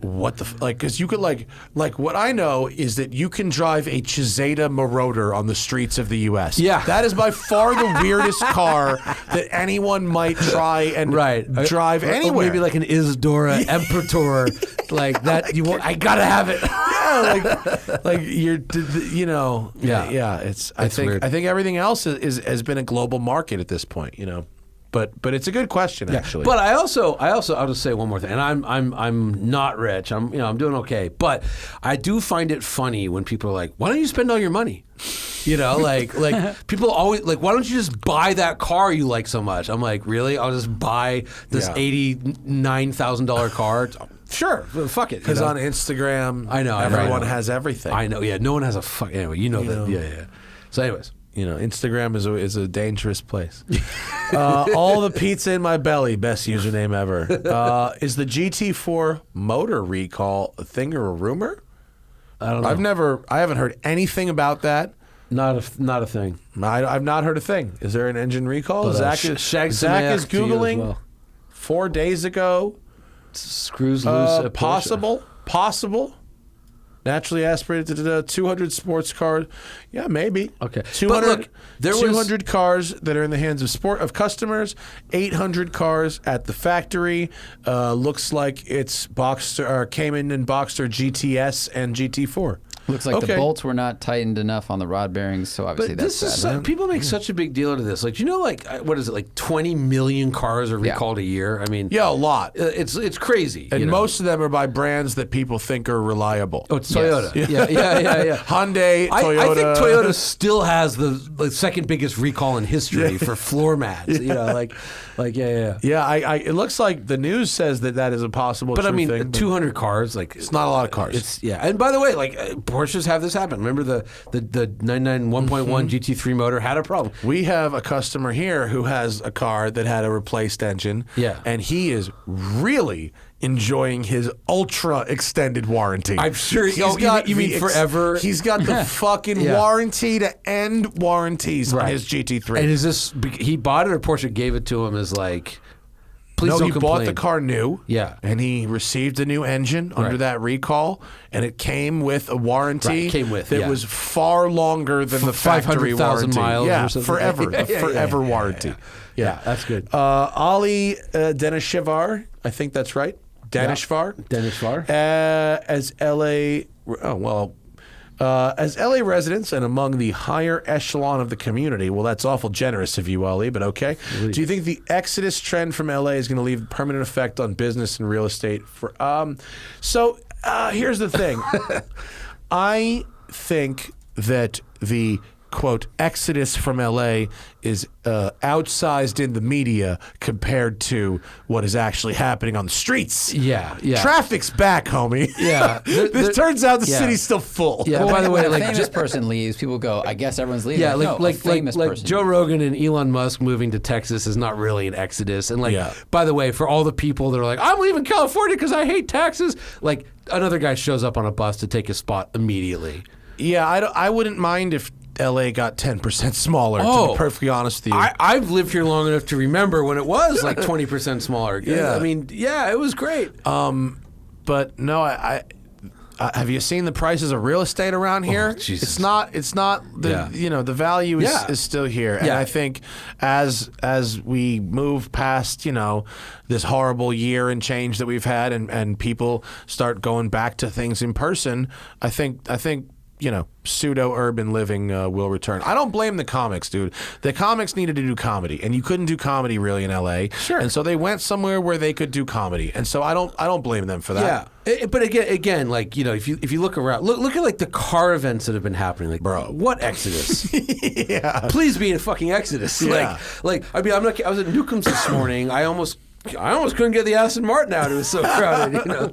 That's a big parking lot. So, no, I don't. I mean, there's going to be obvious. If you drive around, there's a lot of storefronts with available. Sure, but I don't think that's the LA exodus. I think that's retail is COVID. fucked. Yeah, it's COVID. Retail's For fucked, COVID. but also it's not like New York where you literally people are like, Yeah. I have to be in this apartment. Like if you've never lived in New York City, the reason everything's open till 4 a.m. is if you're stuck in your apartment, you go fucking crazy because it's the size of the studio, the whole thing. I would like to be anywhere but my apartment. And please. then, like in LA, it's like, so I have a backyard. I'll be okay. I don't have the biggest house. It's not like sunshine's free and weed's legal.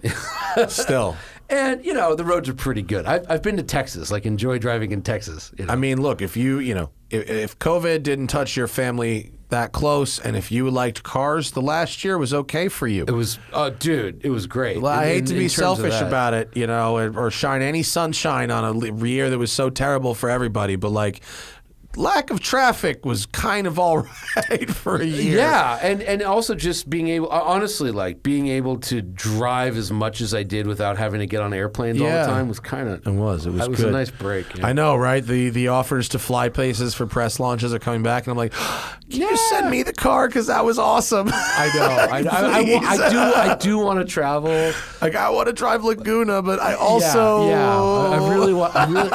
Yeah. Also, Well, the audience doesn't give a fuck, and so why should I? I really want to go to. I'm missing the Nürburgring if I can. Right. For the direct flight. Oh my god! I follow like Ultimate Italy or something on fucking Instagram, and I just God, do I want to go to Tuscany so fucking badly. Well, I mean, yeah. I mean, I want to see old things in Europe so badly. I mean, Amy and I, our 10-year anniversary, we were going to Italy for like 12 days or whatever, and it was May 19th, and like, you know, fucked. it was just And it was Italy's. It's just I miss Italy. I miss Italy. It is the best. But you know what's even better? The Nürburgring. It is. Nürburgring's pretty good too. It's so good. Jack Greaves wants to know, is the 718 GTS 4.0 PDK the best $100,000 sub small sports car for fun, or is it something else? I mean, maybe a C8 Corvette. It's up there. Coming from an M2. I mean, it's up there. It's good. It's very good. It's super good. It's super. I just feel in my bones, and I haven't done it same day, same road. I feel a base 911, which you could maybe squeak in under 100, is better than a Cayman GT4. I really feel it is. It might be. Yeah. So also C8s, my God, they're good. It's shocking how good they actually are. Like, the last one I drove, I was real impressed. Yeah, we got our They were long-termer very fun. after it got split in half by a Prius. We got it back, and new one. And I was just like, It's a very good car. it's just such It's a really, good really car. good. Yeah, and like, the Z06 will be the one to get for maniacs. But like, But if you're shopping for M2s and 718s, then you don't need the Z06 anyway. Right. So it's good. I would also say, like, hey, Shelby's, like GT350s, like 2019 Buy 'em while they on. last. Yeah, Shelby's are like, I would take a Shelby over a GT4, GT350, like an R from 16. Those are probably over 100, but R's? They're not. Okay, so I'd take an R. No, you can get R's in the 60s. And then 70s. I think for 19 they refreshed the 350, and they basically made it an R.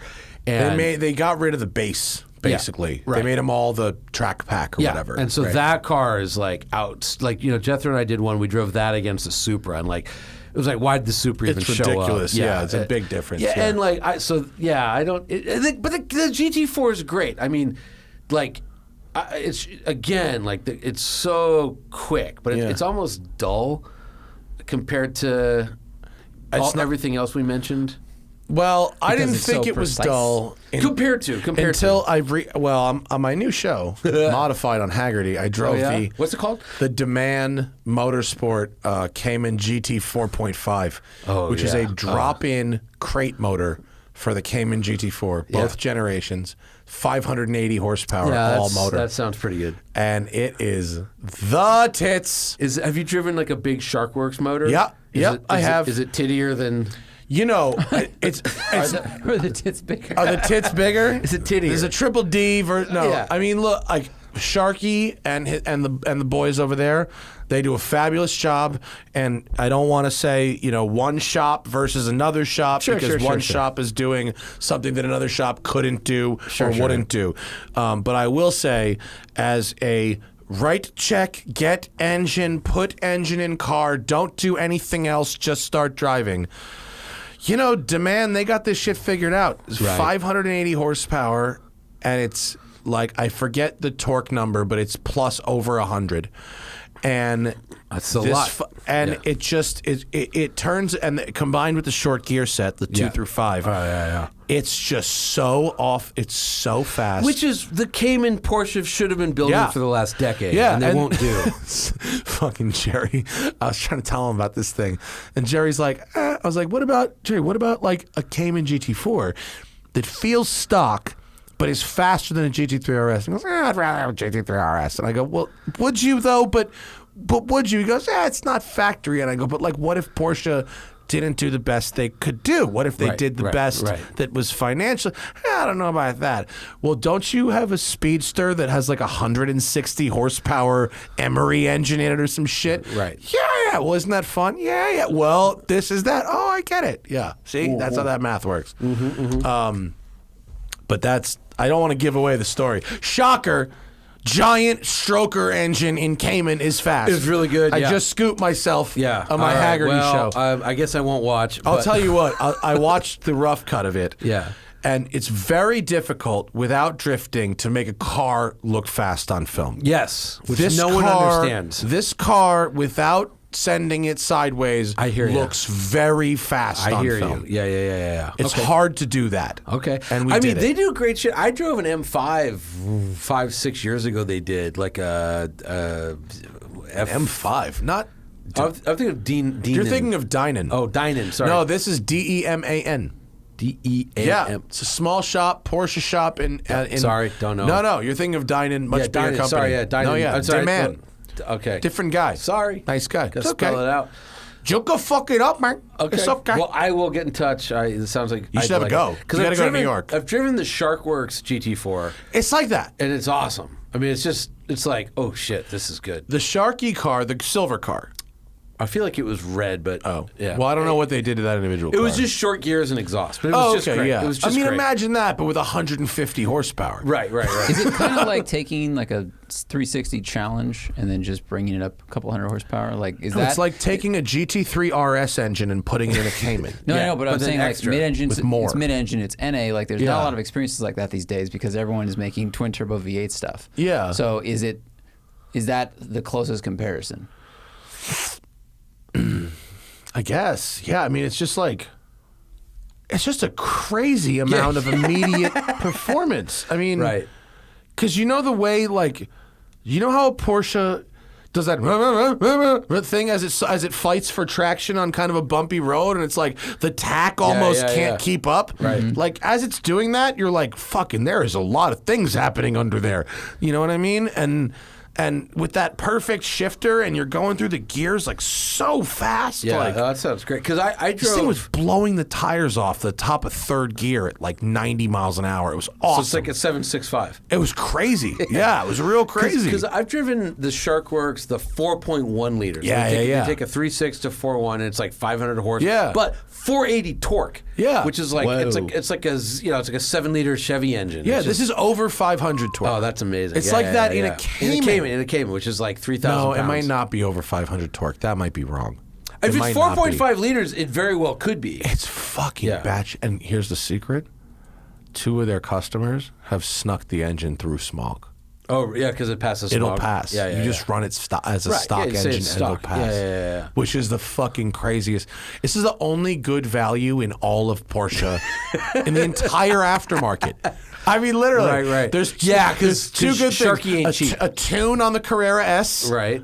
And this. These are the Right. only good values. Where is that it? I have- Cayman GT 4.5 liter. So I have a question. Or not a question. I have another alternative for this. Oh, that's hilarious. From that guy M Driver, Zach, if you pull that up. M Driver on 10/22/2020. M Driver is this dude named Sergio, who was an original member of the New York Motor Club in 2007. And he's the Goomba in Harrison, New York. And we used to meet in the upstairs of his restaurant. It doesn't. He doesn't say the torque. I think you probably have to. I don't know if he's. Oh, there it is. Here it is. Horsepower 565.2, torque 440, 438. Okay. So you can imagine what that Sharky 4.1 is like, but it isn't a GT3. Right. Yeah. No, he starts with this engine starts with a base, Right. GT4 engine, whereas the Sharkworks engine, you've got is the a Metzger motorsport motor. heads and Yeah, a bunch of other So stuff. Yeah. what I was going to tell the guy who asked the question about best $100,000, a 991.2 base Carrera, was it the T? Carrera yes, T? the T. That's That's one of the very best drives of my life was in a T. I just saw one on the lot at Enterprise. Yeah. As an Enterprise Dream Collection. So what are those going for? I don't know, but if they're in the 80s or 90s, it's money well spent. Because I think it was like 104, the Yeah. one I drove. And was awesome. And I was like, oh, it's base, it's going to suck. And we did a huge road trip. And it was like me, Pat Devereaux, and Mike Harley, and some buddies of ours. And like, once I just really became one with the car, like in that Miata horse and rider or one way, I was just hauling ass. Like, I've never hauled ass like that. It was It an was a amazing very good car. Yeah. Here's an interesting question. Mr. Liam F. 1998. Do you think YouTubers buying and selling cars affect values of said cars? I mean, they're called influencers for a reason. I don't want to touch this one. I mean, no. Look, it's like Camisa's people moving out of trying- Texas, right? Or people Right. moving out of LA. People with influence do things, and other people see that as a trend. Yeah, look, Camisa's been trying to inflate the cabriolet market for decades. I just, I don't know. It depends There's on only the car. so much they can do. It depends on the car. It depends on the YouTuber. You know what I mean? I don't know. I don't know. I mean, look, influential people have influence. And where you want to put a YouTuber on that scale Sure. is where you want to put a YouTuber on that scale. Yeah, and then I don't know. I mean, just people. It depends on the car. If there's like 20 of them, if it's like a 765, there's not a lot of 765s, and if one sells, that moves the market around. Yeah. But if it's like a 911, it's like no, it doesn't affect anything. Right. The So. 328s are And really also, on their way up, by the way. What I think, Get your 328s now. Get them before they're gone. the other thing I'll say is, and you know this, there's a generation of rich guys that own this sort of stuff that have never turned on YouTube ever, and they never will. Yeah. And I saw some of them this morning running around with 356 Porsches, and these are rich guys that can buy whatever they want, and so it doesn't affect them really. Yeah. I think it depends on the car. Yeah. Yes. Yeah. I think what might affect, like when YouTubers do project cars, that might affect, if you show that this car could be modified in this way or could be worked on in this way or stuff like that. I think that That's probably fair. does. Yeah. That's fair, yeah. Anthony Busa says best used wagon for $40,000. CTSV automatic. Yeah. Maybe. I don't know. I never was a fan of the 40,000. auto. That's kind of an awkward price. Yeah, I would say like a Polestar, a V60 Polestar, or even honestly an all-road. They're not much more than 40 new, but boy, all-road. We had one for 3 years. Loved it. It was a great wagon. Like an A4 all-road? A4 all-road. I mean, I did. Do you want a performance car? CTSV wagon, but again, that auto it sucks. There's no way to make it better. Yeah. It never. There's no aftermarket support for a 6-speed auto from 2008 or whenever that thing came out. So, I don't know. I don't know what kind of E63 wagon you're getting for $40,000, but it's probably not a very good one. Actually, no, that's not true at all. You could probably get a decent one, like a 2006, 7, 8. Sounds pretty early. No, those were good, man. Those were early side. I think those were supercharged, and then in 08 they switched to the twin turbo, and that twin turbo. No, they weren't supercharged. They're naturally aspirated 6.3, and then they put. Oh, the twin right. turbo But then in 5.5. That's right. So that was, I forget when that switch was. They were supercharged before that. That was a E55s, 5.5 supercharged, right. 6.3 NA, And then the and then the 6.3. 5.5 twin turbo. So yeah, you could. I don't know about a wagon. You could get a 6.2 liter for 40 in a sedan. I don't know about the wagon. It's an awkward price for wagons.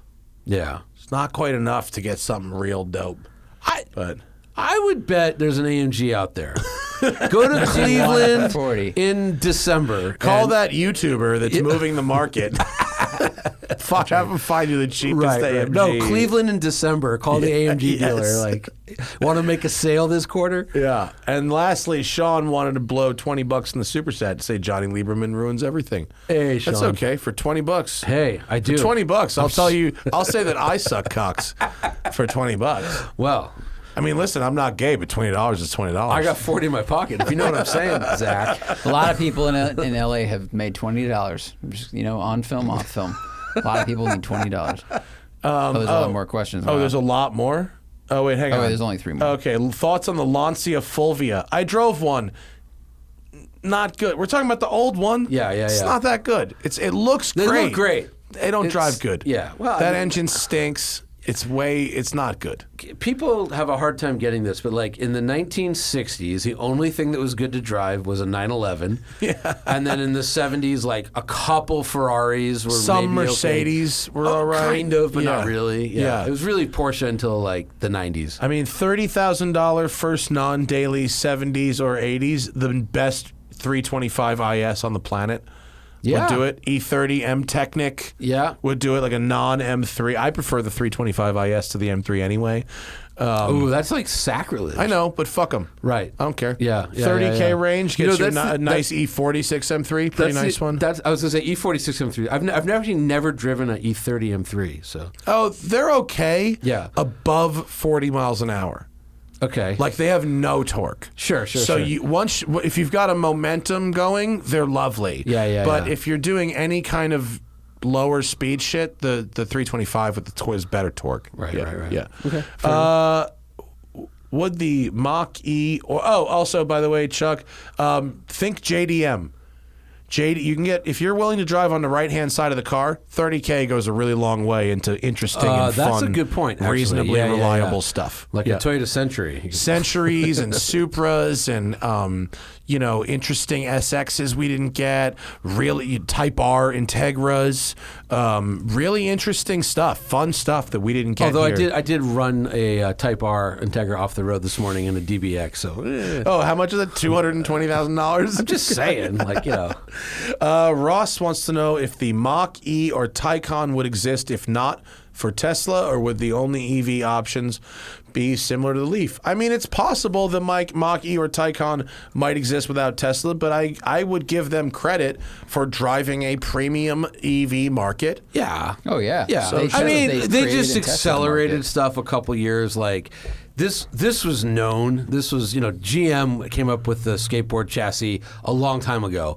This was known that eventually we're going to have a real problem with burning oil. This is actually, honestly, everyone really knew it since the 70s. Yeah. They just lied about it for 50 years. When the Air Force did their big study or whatever. Yeah, like, I think Exxon did Exxon. too. Yeah. Exxon was like, we are warming the planet by 1973. Yeah.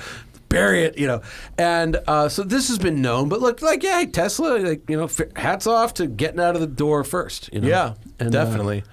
And I like both the Mach E and the Taycan. So Yeah, thanks, Tesla. I was shocked by how much I like the Mach E. It drives way better than I thought it would. Yeah. I'm annoyed that mine was delayed.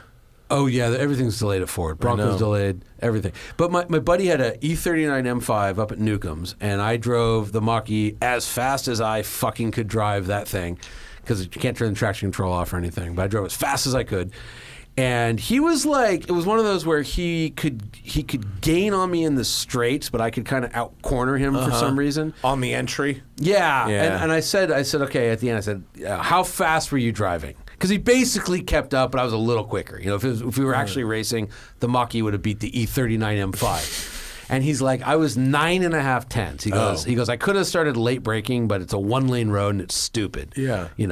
And so I was like, that's a good level of performance for an SUV. And by the way, this isn't the GT. No, this is for a the car base I'm going to get groceries in. Yeah. Yeah. So I Not was a like, Canyon car. And like I said, I've driven a lot of Mustangs. This was more fun than 85% of the Mustangs I've ever driven. It is. Because it's more fun than any of the non-Shelby Mustangs I've driven. It kind of is. Yeah. Hypothetical Easter Jeep Safari this weekend. Wrangler or Bronco? No one's driven I don't the know. Bronco. No one's driven Broncos. I asked specifically when I would drive Bronco like 3 days ago, and he said several months. Yeah. So Like, not- we're hearing two different sources said two different things, but both are the roof. So one thing we heard, we being Motor Trend, we heard that the roof, the removable panels were leaking, and the supplier building it couldn't fix it no matter what. And then somebody else told me it's not that, it's the folding top is leaking and they can't fix it. Oh. So it's a roof delay, not a COVID delay. Oh, all right. Well, there you go. But no, but again, it's like, I stood next to a almost production looking Bronco in February of 2020, and it was like they were launching it in May. Yeah. And they're not. And No, just it's a while. radically delayed. Yeah. Yeah, it's a bummer, but I mean, it still seems like an exciting vehicle. It'll be good. Yeah, It will. The Jeep's good. I don't know. Alberta Yoda, thoughts on my car? I daily drive an 82 Rolls-Royce Silver Spur in the summer in middle of Canada. Good for you. You're the coolest Canadian. I said Yeah. that as a half Canadian. You've won Canadian life. You rule. Yeah.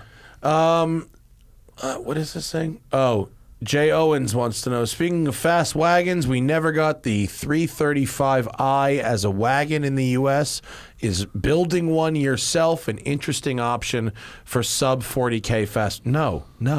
That'd be a fun car, but I don't know if you could. What's Get it why at no? 40. Why no? I mean, because if you're talking about getting a station wagon under $40,000, taking on a project where you're It's gonna be swapping a $80,000. powertrain, it's just not. Right. That's not a practical. It would be solution. cool. I actually, that's one I never drove. I drove a bunch of cool wagons in Europe, but never. I drove the 507 Mercedes wagon. Oh, that's cool. That's a good one. that was up there. That's a very good up one. there. Yeah. Last question, and then we call the game.